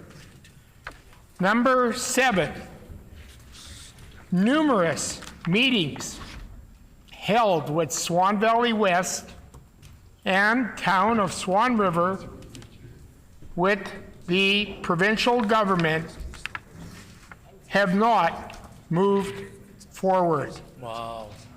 It was agreed in 2022 that MTI was to complete a hydraulic investigation of the capacity of PR 275 2nd Avenue ditch. The municipalities have not seen the results of this investigation. We petition the Legislative Assembly of Manitoba as follows. Number 1, to urge the provincial government to address the much-needed rehabilitation of Provincial Road 275 to ensure public safety. Number 2, to urge the provincial government to provide the results of the MTI investigation to the town and municipality and provide immediate funding for the repairs to PR 275. Immediate. Number 3, to urge the provincial government to address drainage issues on PR 275 and create permanent solution so that flooding can be avoided.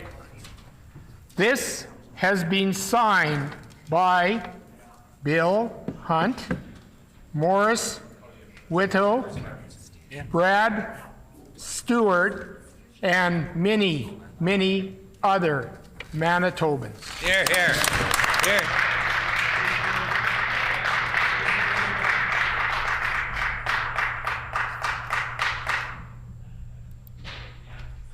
The honourable member for Fort Garry. Fort White, apologies. The honourable member for Fort White. Thank you. Thank you, Honourable Speaker. I wish to present the following petition to the Legislative Assembly of Manitoba. These are the reasons for this petition. Number 1, persons struggling with mental health as their sole condition may access medical assistance in dying unless Parliament intervenes. Number 2,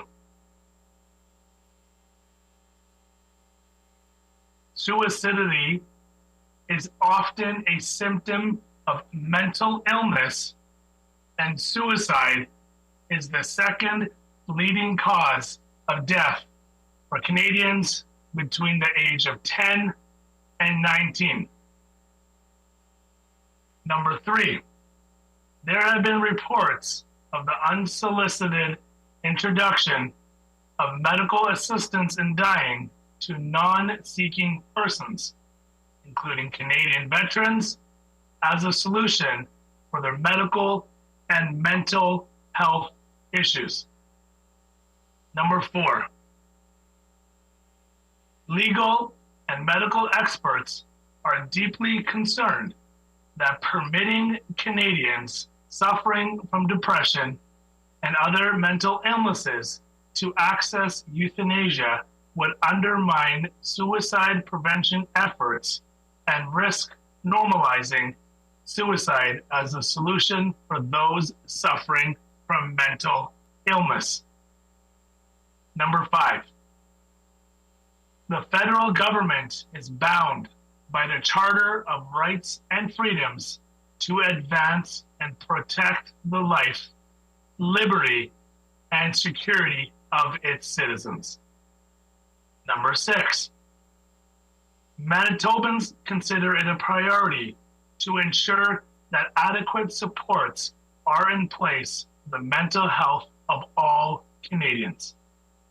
Number 7, vulnerable Manitobans must be given suicide prevention counseling instead of suicide assistance. Number 8, the federal government should focus on increasing mental health supports to provinces and improve access to these supports instead of offering medical assistance in dying for those with mental illness.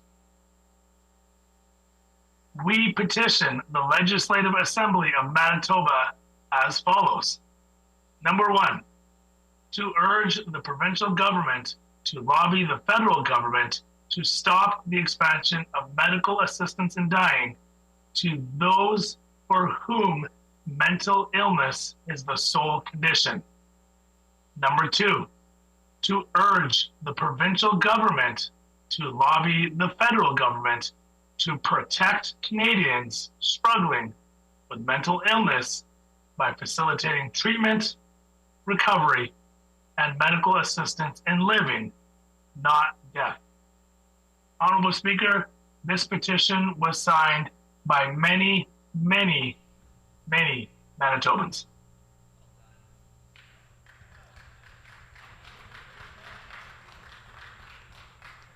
The honourable member for Fort Garry. Thank you, Honourable Deputy Speaker. I wish to present the following petition. The background to this petition is as follows. One, neurodivergent persons who struggled to learn literacy skills, including reading comprehension, spelling, written expression, and math in public schools deserve to be taught these skills. 2, Marin, an autistic adult with learning disabilities, dyslexia, dysgraphia, and dyscalculia, face significant challenges in learning literacy skills in Manitoba's public schools. Marin's teachers were trained in and expected to teach balanced literacy, whole word 1996. 3, successive provincial governments via the Ministry of Education failed to provide proper literacy instruction that has been known for a century to learning disabled students. Marin was also repeatedly incorrectly diagnosed until a private diagnosis in 2024. Many students have been lost to suicide due to similar trauma that Marin experienced from public education and public health in this province. Marin did not get an IEP as she is intelligent and nonviolent. 4, Marin's rights under the Charter of Rights and Freedoms were violated. The Manitoba public school system denied her the right to proper diagnosis and literacy instruction due to the policies and curriculums of various ministers of education. The provincial government and appointed bodies have defied Supreme Court of Canada rulings. 5, Marin's principle embodied in the request below was created by her and her family because of perpetual and systemic harm caused by the province's public education and public health systems. We petition the Legislative Assembly of Manitoba as follows. 1, to urge the provincial government, including associated service providers, to adopt Marin's principle and to comply with Supreme Court of Canada judgments, the Charter of Rights and Freedoms, and the Human Rights Code. 2, to urge the provincial government to ensure provincial public classrooms teachers are fully trained in knowledge and approaches explicitly created for students with learning disabilities with no restriction to a single program or product. 3, to urge the provincial government to commit to funding for private literacy services for children at their parents' discretion for all who are currently learning disabled, diagnosed, or suspected, with no penalty of discontinued instruction in public school so they can become functionally literate and gain knowledge and skills like their peers. 4, to urge the provincial government to commit funding for private counseling so each learning disabled adult diagnosed, suspected, has their choice of therapists to help overcome education trauma due to adverse provincial curriculum and policies for private literacy instruction at their discretion to become functionally literate and for access to evidence-aligned senior years classes that were missed so that they can graduate with the education that they have always had a right to receive. And 5, to urge the provincial government to provide compensation for harm and loss of income for Manitobans with learning disabilities who remain functionally illiterate, level 2, after the age of 18. And this has been signed by many Manitobans. The honourable member for Portage La Prairie. Thank you so much, Assistant Deputy Speaker. I wish to present the following petition to the Legislative Assembly.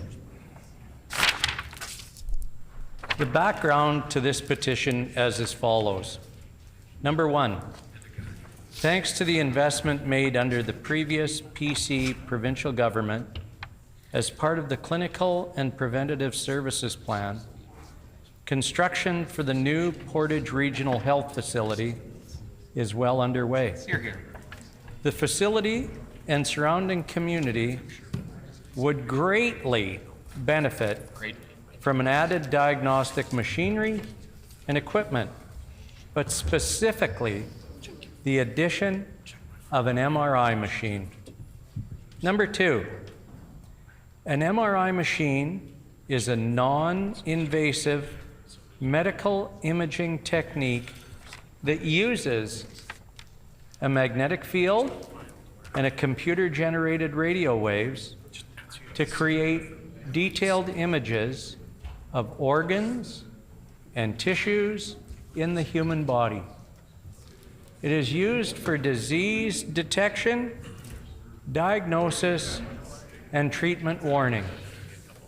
Number 3, Portage La Prairie is centrally located in Manitoba and is on Highway number 1 in the Southern Health Santé Sud Health Authority. Currently, there is only one MRI machine in that RHA. Number 4, an MRI machine located in the Portage Regional Health Facility will reduce transportation costs for patients, as well as reduce the burden on stretcher services and ambulance use. It will bring care closer to home and reduce long waits for MRI scans across the province. Number 5, located around Portage La Prairie are Dakota Teepee, Dakota Plains, Sandy Bay, and Long Plains First Nations.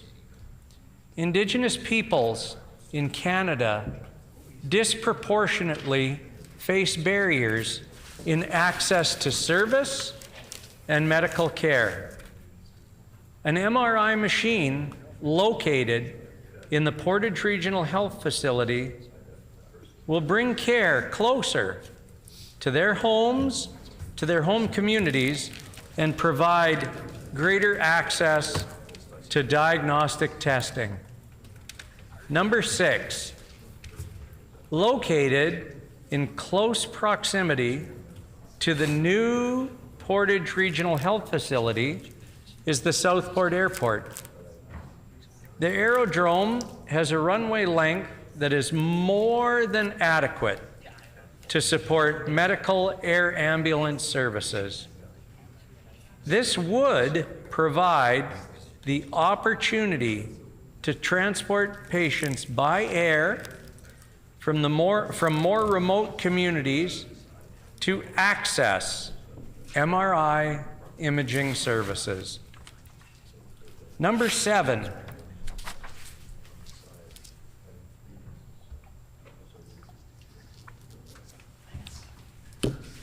the average wait times for Manitobans to receive an MRI scan is currently 6 to 8 months.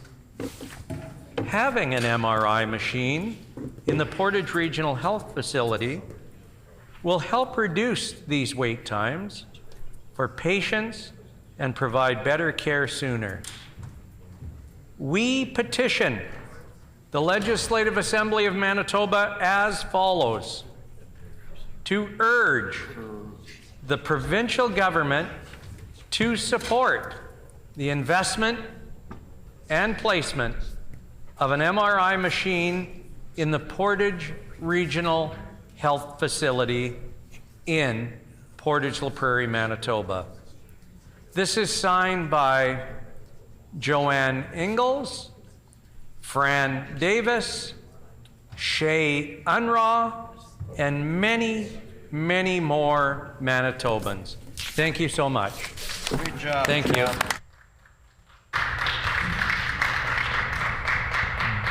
The Honourable Member for Agassiz. Thank you, Honourable Deputy Speaker. I wish to present the following petition to the Legislative Assembly of Manitoba. The background to this petition is as follows. Number 1, Provincial Trunk Highway 34 PTH 34, is a 2-lane provincial primary highway that runs from the U.S. border where it meets with ND 20 to PTH 16 at the town of Gladstone. Number 2, PTH 34 runs north-south in the south-central region of the province. It is the main highway for the towns of Crystal City, Pilot Mound, and Holland, serving as a main corridor for semi-trailers, farm equipment, daily drivers, and local school bus routes.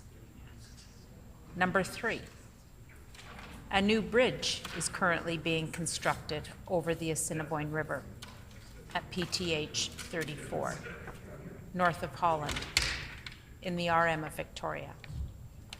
The bridge serves as an important north-south link over the Assiniboine River between the Trans-Canada Highway and PTH 2. Number 4, the deterioration of PTH 34 has raised major concerns due to its narrow shoulders and numerous deep potholes that pose serious safety risks, considering farmers often need to use the highway to transport heavy equipment. Number 5, construction of a new bridge in accordance current design codes and the RTAC standard located on PTH 34, crossing the Assiniboine River, will support trade and commerce and improve public safety in the area, and also accommodate flood events on the Assiniboine River.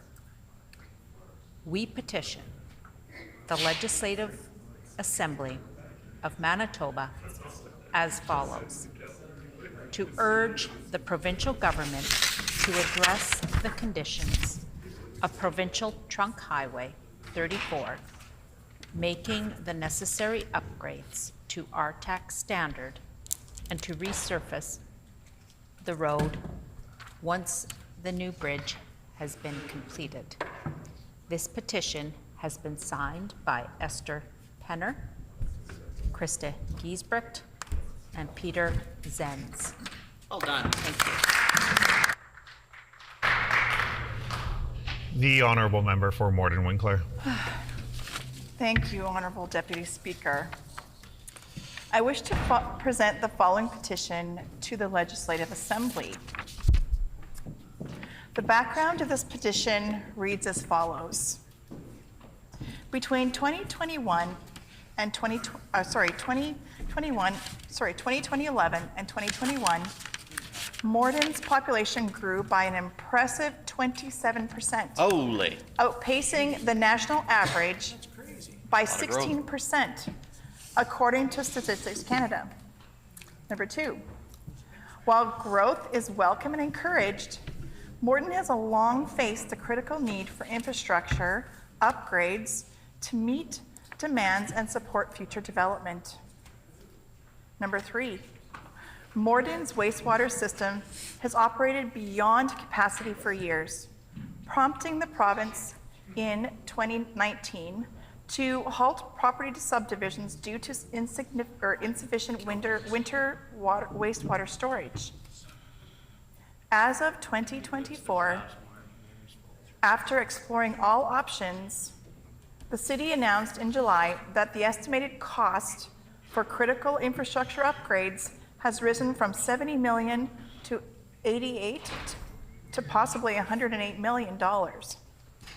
Number 5, these revised estimates leave Morden with a significant funding shortfall of $13 to $33 million.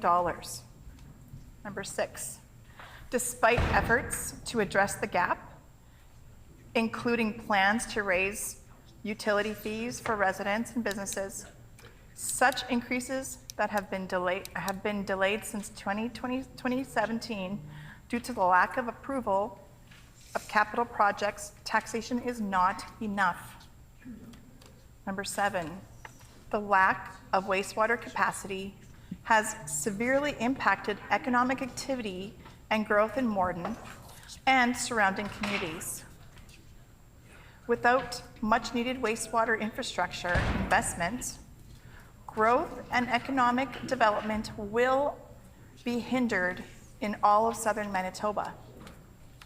We petition the Legislative Assembly as follows. Number 1, to urge the provincial government to take immediate action and recognize the critical need of this wastewater project for economic growth and environmental stability by committing to advocating and working with the federal government to close the gap with additional funding for Morden's wastewater treatment system. Number 2, to urge the provincial government to ensure all levels of government and regulatory bodies will expedite necessary funding and approvals necessary for advancing the Morden wastewater project with no further delays and ensure no hindrance of growth and economic development for the Morden and southern Manitoba. This petition was signed by Scott Beattie, Josh Ginter, and Rick Sawatsky, and many other Manitobans. Thank you. Nice job, Jerry.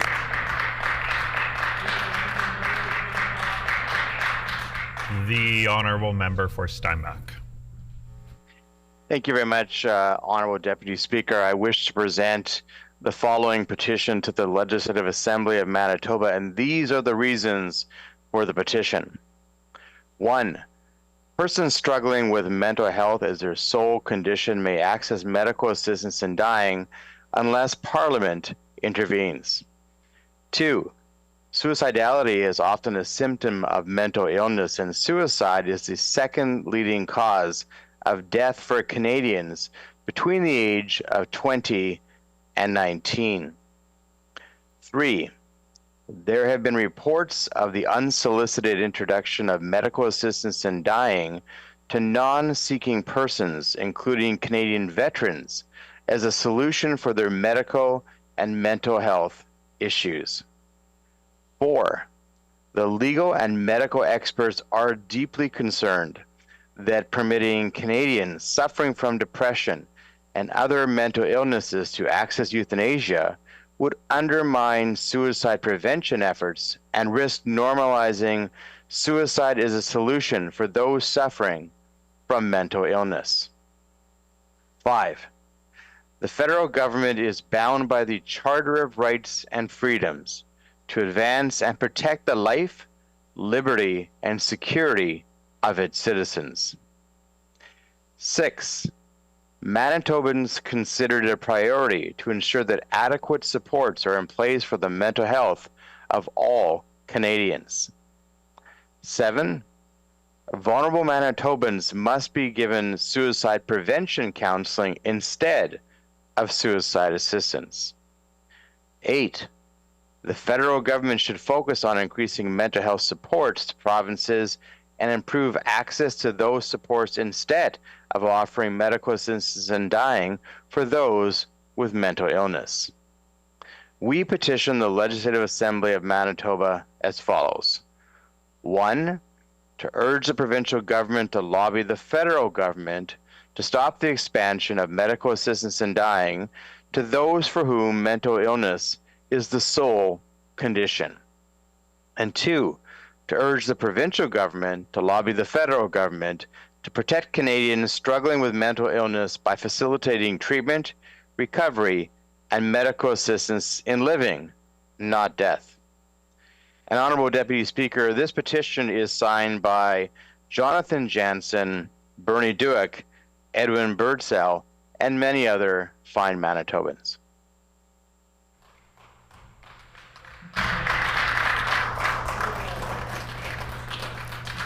The member for Borderland. Honourable Speaker, I wish to present the following petition to the Legislative Assembly.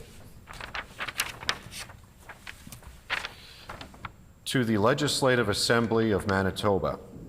The background to this petition is as follows. 1. The federal government has mandated a consumption-based carbon tax with the stated goal of financially pressuring Canadians to make decisions to reduce their carbon emissions. 2. Manitoba Hydro estimates that even with a high-efficiency furnace, the carbon tax is costing the average family over $200 annually, even more for those with older furnaces. 3. Home heating in Manitoba is not a choice or a decision for Manitobans to make. It is a necessity of life, with an average of almost 200 days below 0 degrees Celsius annually. 4. The federal government has selectively removed the carbon tax off of home heating oil in the Atlantic provinces of Canada, but has indicated they have no intention to provide the same relief to Manitobans heating their homes. 5. Manitoba Hydro indicates that natural gas heating is one of the most affordable options available to Manitobans, and it can be cost prohibitive for households to replace their heating source. 6. Premiers across Canada, including in the Atlantic provinces that benefit from this decision, have collectively sent a letter to the federal government calling on it to extend the carbon tax exemption to all forms of home heating with the exception of Manitoba. 7. Manitoba is one of the only provincial jurisdictions to have not agreed with the stance that all Canadians' home heating bills should be exempt from the carbon tax. 8. Provincial leadership in other jurisdictions have already committed to removing the federal carbon tax from home heating bills. We petition the Legislative Assembly of Manitoba as follows: to urge the provincial government to remove the federal carbon tax on home heating bills for all Manitobans, to provide them much needed relief. This petition has been signed by many, many Manitobans.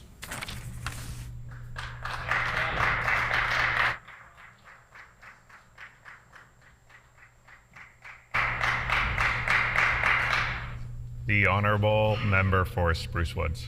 Thank you, Honourable Deputy Speaker. I wish to present the following petition to the Legislative Assembly of Manitoba. To the Legislative Assembly of Manitoba. The background to this petition is as follows. Number 1,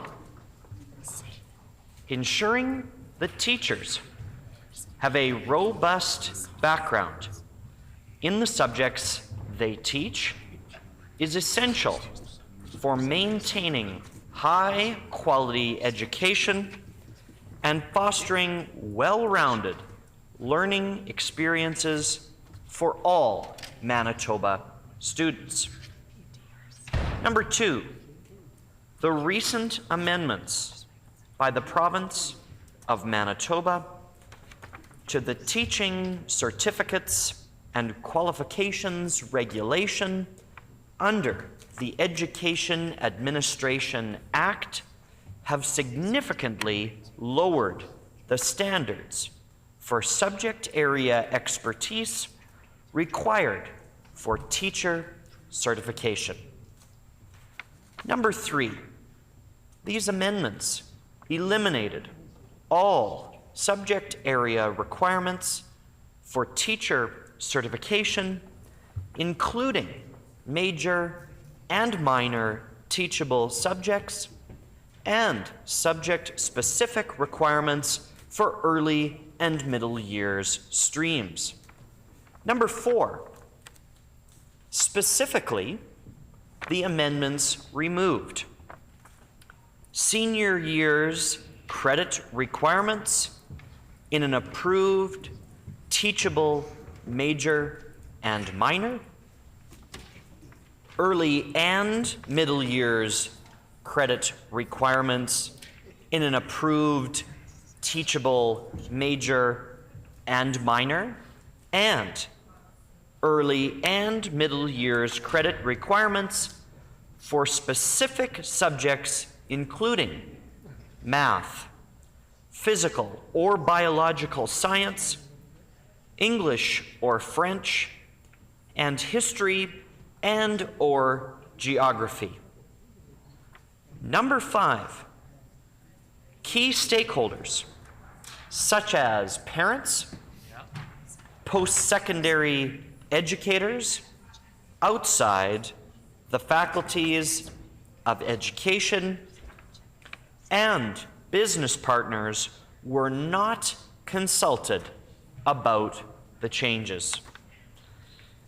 Number 6, the removal of subject-specific requirements undermines the educational quality in Manitoba schools by permitting teachers to enter the classroom without sufficient training in core academic areas, thereby compromising the education that Manitoba students receive. We petition the Legislative Assembly of Manitoba as follows. Number 1, to urge the Minister of Education and Early Childhood Learning to reverse recent amendments to the teaching certificates and qualifications regulation that weaken subject area requirements for teacher certification, and to reinstate teachable majors and minors and early and middle years requirements, which are essential for ensuring teachers have strong knowledge in core subject areas.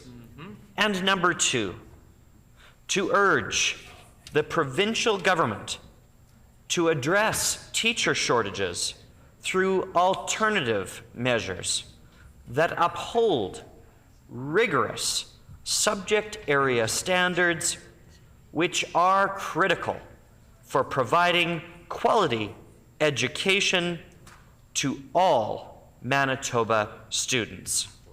This petition has been signed by Brandon Christopher, Doris Wolfe, Elenini Efe, and many other fine Manitobans.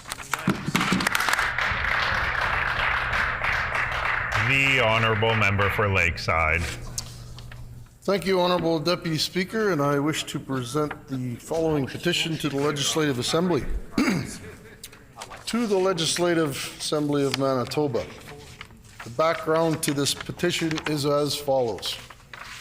Number 1, ensuring that teachers have a robust background in the subjects they teach is essential for maintaining high-quality education and fostering well-rounded learning experience for all Manitoba students.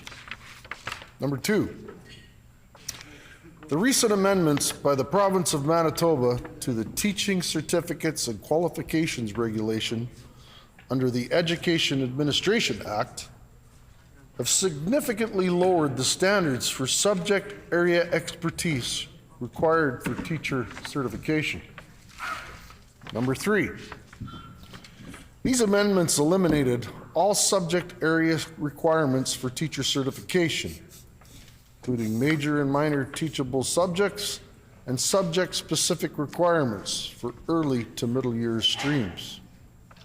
Number 4, specifically, the amendments removed are senior years credit requirements in an approved teachable major and minor, early to middle years credit requirements in an approved teachable major and minor, and early to middle years credit requirements for specific subjects including math, physical or biological science, English or French, and history and/or geography.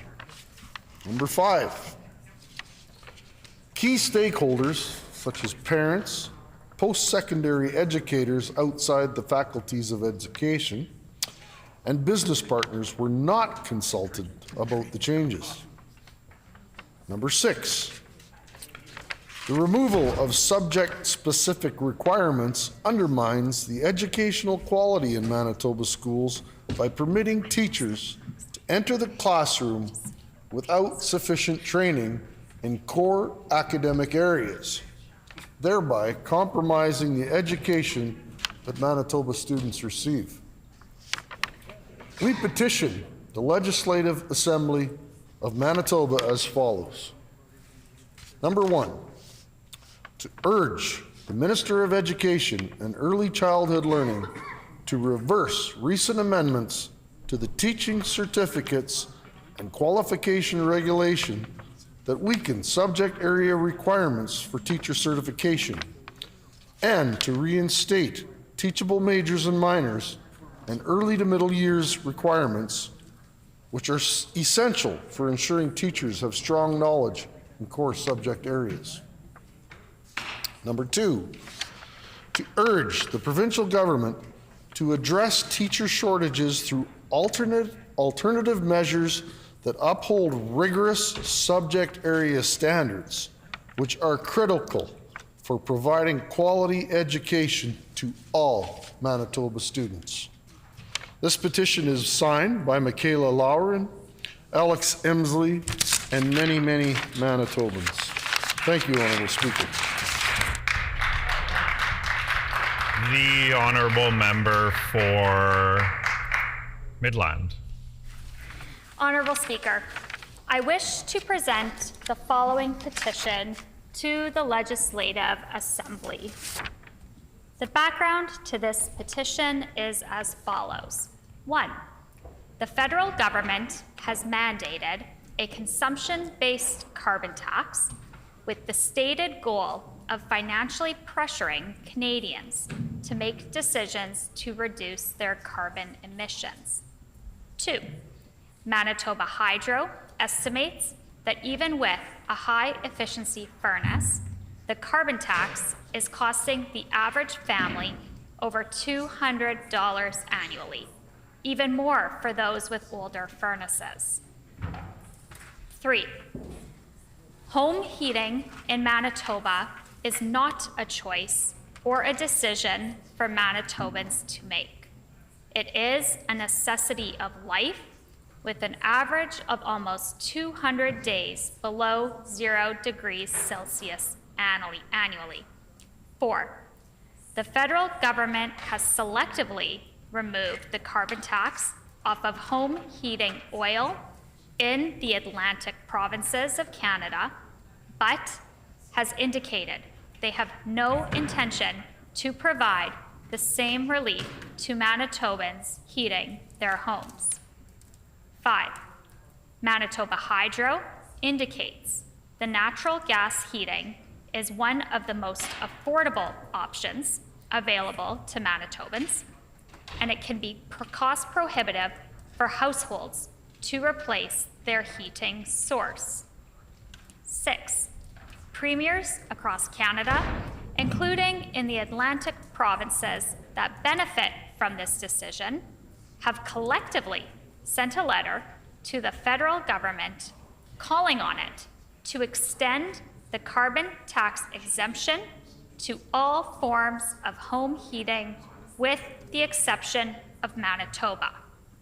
7, Manitoba is one of the only provincial jurisdictions to have not agreed with the stance that all Canadians' home heating bills should be exempt from the carbon tax. 8, provincial leadership in other jurisdictions have already committed to removing the federal carbon tax from home heating bills. We petition the Legislative Assembly of Manitoba as follows: to urge the provincial government to remove the federal carbon tax on home heating bills for all Manitobans to provide them much needed relief. This has been signed by George Martins, Yvonne Worth, Brad Weedmark, and many, many more fine Manitobans.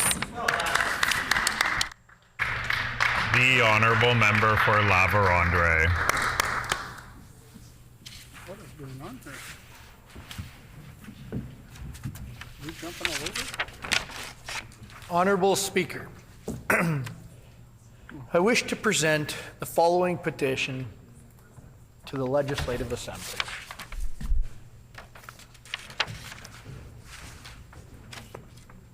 To the Legislative Assembly of Manitoba.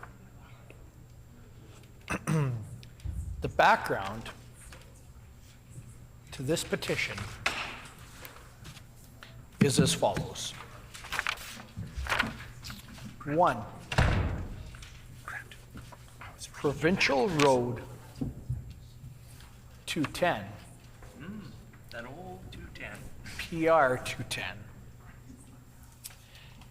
is a 117.3 kilometer or 72.8 mile highway in the Eastman region of Manitoba that connects the towns and communities of Woodridge,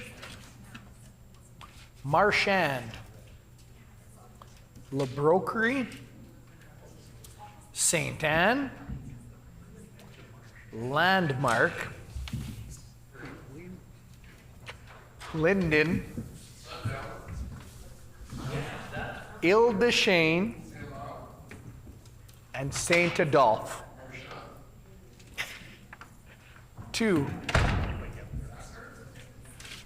a significant portion of PR 210 also runs through the constituency of La Vérendrye. No. 3, Say it isn't so. PR 210 What's the number? is a significant commuting route Hey, we were discussing for Bill 210 this Eastman morning. families and is also Must be 210. notably used by those in the agriculture, tourism, trade, and commerce industries. 4, the condition of PR 210 from Woodridge to Highway 12 is in an unacceptable state of disrepair.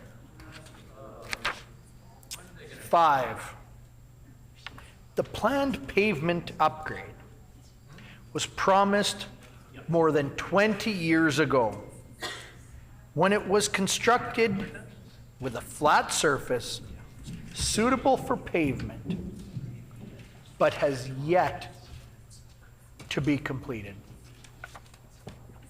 6, the condition of PR 210 from Woodridge to Highway 12 is in such bad shape that firefighters, police, and paramedic services are severely delayed when responding to emergencies. 7, the Minister of Transportation and Infrastructure, as well as the Premier, have a duty to respond to infrastructure needs identified by rural communities. We petition the Legislative Assembly of Manitoba as follows. 1, to urge the Minister of Transportation and Infrastructure to prioritize the reconstruction of Provincial Road 210. 2, to urge the provincial government to include the stretch of Provincial Road 210 from Woodridge to Highway 12 in its reconstruction plans. This petition has been signed by Chuck Clausen, Bern Friesen, and Kelly Mundor, and many, many other Manitobans. The honourable member for Brandon West. Honourable Speaker, I wish to present the following petition to the Legislative Assembly. Take your time. I don't want to miss anything. To the Legislative Assembly of Manitoba. The background to this petition is as follows. 1, due to evolving scientific evidence, What's that? the Canadian Cancer Society, CCS, I got tons of them, Greg. is now urging all provinces and territories to lower the starting age for breast screening to 40. 2, based off 2023 treatment standards, it is estimated that screening women annually for breast cancer starting at age 40 will save the Canadian health care system $460 million annually. Wow. 3, after non-melanoma skin cancers, breast cancer is the most common form of cancer among Canadian women. 1 in 8 Canadian women will be diagnosed with breast cancer during their lifetime. And 1 in 36 will die from it. This is 30,500 diagnoses and 5,500 deaths every year. Wow. And 84 diagnoses and 15 deaths every day. Number 4, early detection of breast cancer will lead to better outcomes in patients with better odds of survival and less severe cases. Women in their 40s who have access to mammograms have a 44% lower mortality rate from breast cancer than those who don't receive screening. Wow. Number 5, every other province and territory in Canada has already lowered the breast cancer screening age or announced their intention to do so.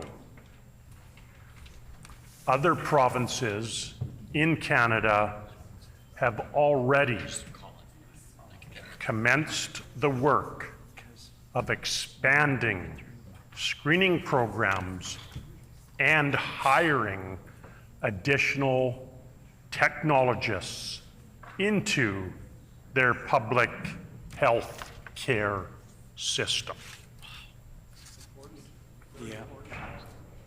Number 6, Manitoba is currently behind the rest of the country and has no formal plan to increase its screening capacity or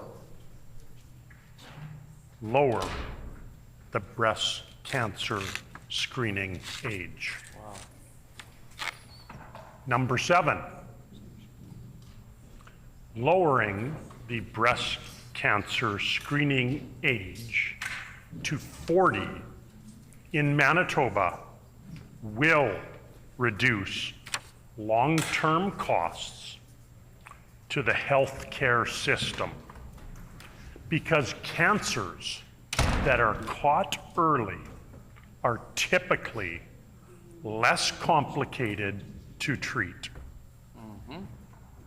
We petition the Legislative Assembly of Manitoba as follows: to urge the provincial government to immediately put forward a plan to increase breast cancer screening capacity and lower the breast cancer screening age to 40. This petition is signed by Carol Lee, Flora Hill, Marilyn Knox, and many, many other fine Manitobans. Nice work. Nice work, Wayne. The honourable member for Roblin. Thank you, Honourable Deputy Speaker. I wish to present the following petition to the Legislative Assembly. The background to this petition is as follows. Number 1, Phoenix School, a kindergarten to grade 5 school located in Headingley, has experienced consistent enrollment growth over the last several years. Enrollment is expected to reach 275 students in the next 2 years. Number 2, because the school is now over capacity, the school division has had to install portable classrooms on site as of fall 2024. Number 3, for several consecutive years, the top capital priority of the St. James Assiniboia School Division has been the renovation and expansion of Phoenix School. Number 4, in 2022, the Phoenix School expansion and renovation project was approved to proceed to the design phase. The project included, among other amenities, a new gymnasium, 2 new classrooms, a multi-purpose room, and room for 74 childcare spaces. Number 5, in June 2024, the school division received notice from the provincial government that the project has been deferred. There is no guarantee if or when the project will move forward. Number 6, There are currently hundreds of children on a wait list for childcare in Headingley. The daycare operator in Phoenix School has been told that they will continue to have space within the school for the 2024-2025 school year only, that further expansion of childcare space within the school is not possible, and that space may be reduced moving forward due to the shortage of classrooms. If new space is not constructed as planned, many families may be left without childcare. Number 7, it is critical that the expansion and renovation of Phoenix School proceed as planned in order to support the needs of students, teachers, and families in the growing community of Headingley. We petition the Legislative Assembly of Manitoba as follows: to urge the provincial government to proceed with the planned renovation and expansion of Phoenix School without further delay. And this petition is signed by Margot Price, Lenora Bisson, Sean O'Flaherty, and many, many other Manitobans.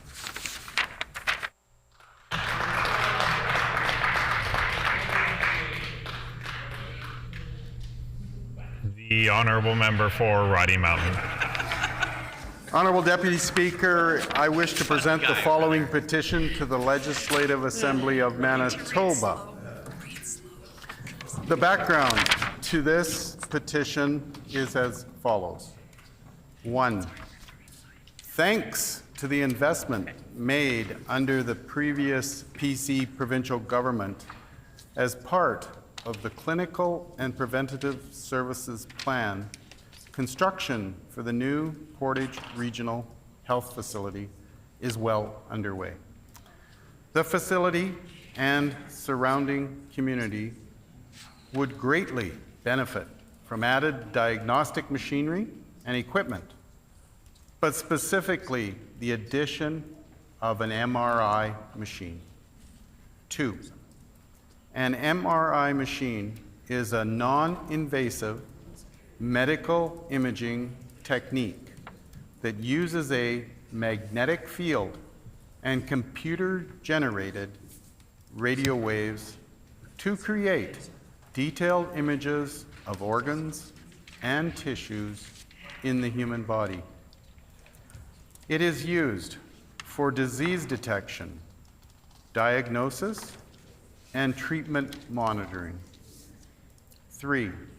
Portage La Prairie is centrally located in Manitoba and is on the #1 highway in the Southern Health Santé Sud Health Authority. Currently, there is only one MRI machine in the Regional Health Authority. 4. An MRI machine located in the Portage Regional Health Facility will reduce transportation costs for patients as well as reduce the burden on stretcher service and ambulance use. It will bring care closer to home and reduce wait times for MRI scans across the province. 5. Located around Portage La Prairie are the Dakota Teepee, Dakota Plains, Sandy Bay, and Long Plains First Nation Reserve. Indigenous peoples in Canada disproportionately face barriers in access to services and medical care. An MRI machine located in the Portage Regional Health Facility will bring care closer to their home communities and provide greater access to diagnostic testing. 6. Located in close proximity to the new Portage... Order, please. Do I have time? Seeing as the petition was not completed, the member will have to complete the petition on another sitting day. The hour being 5 p.m., the House is now adjourned and stands adjourned until 1:30 p.m. tomorrow.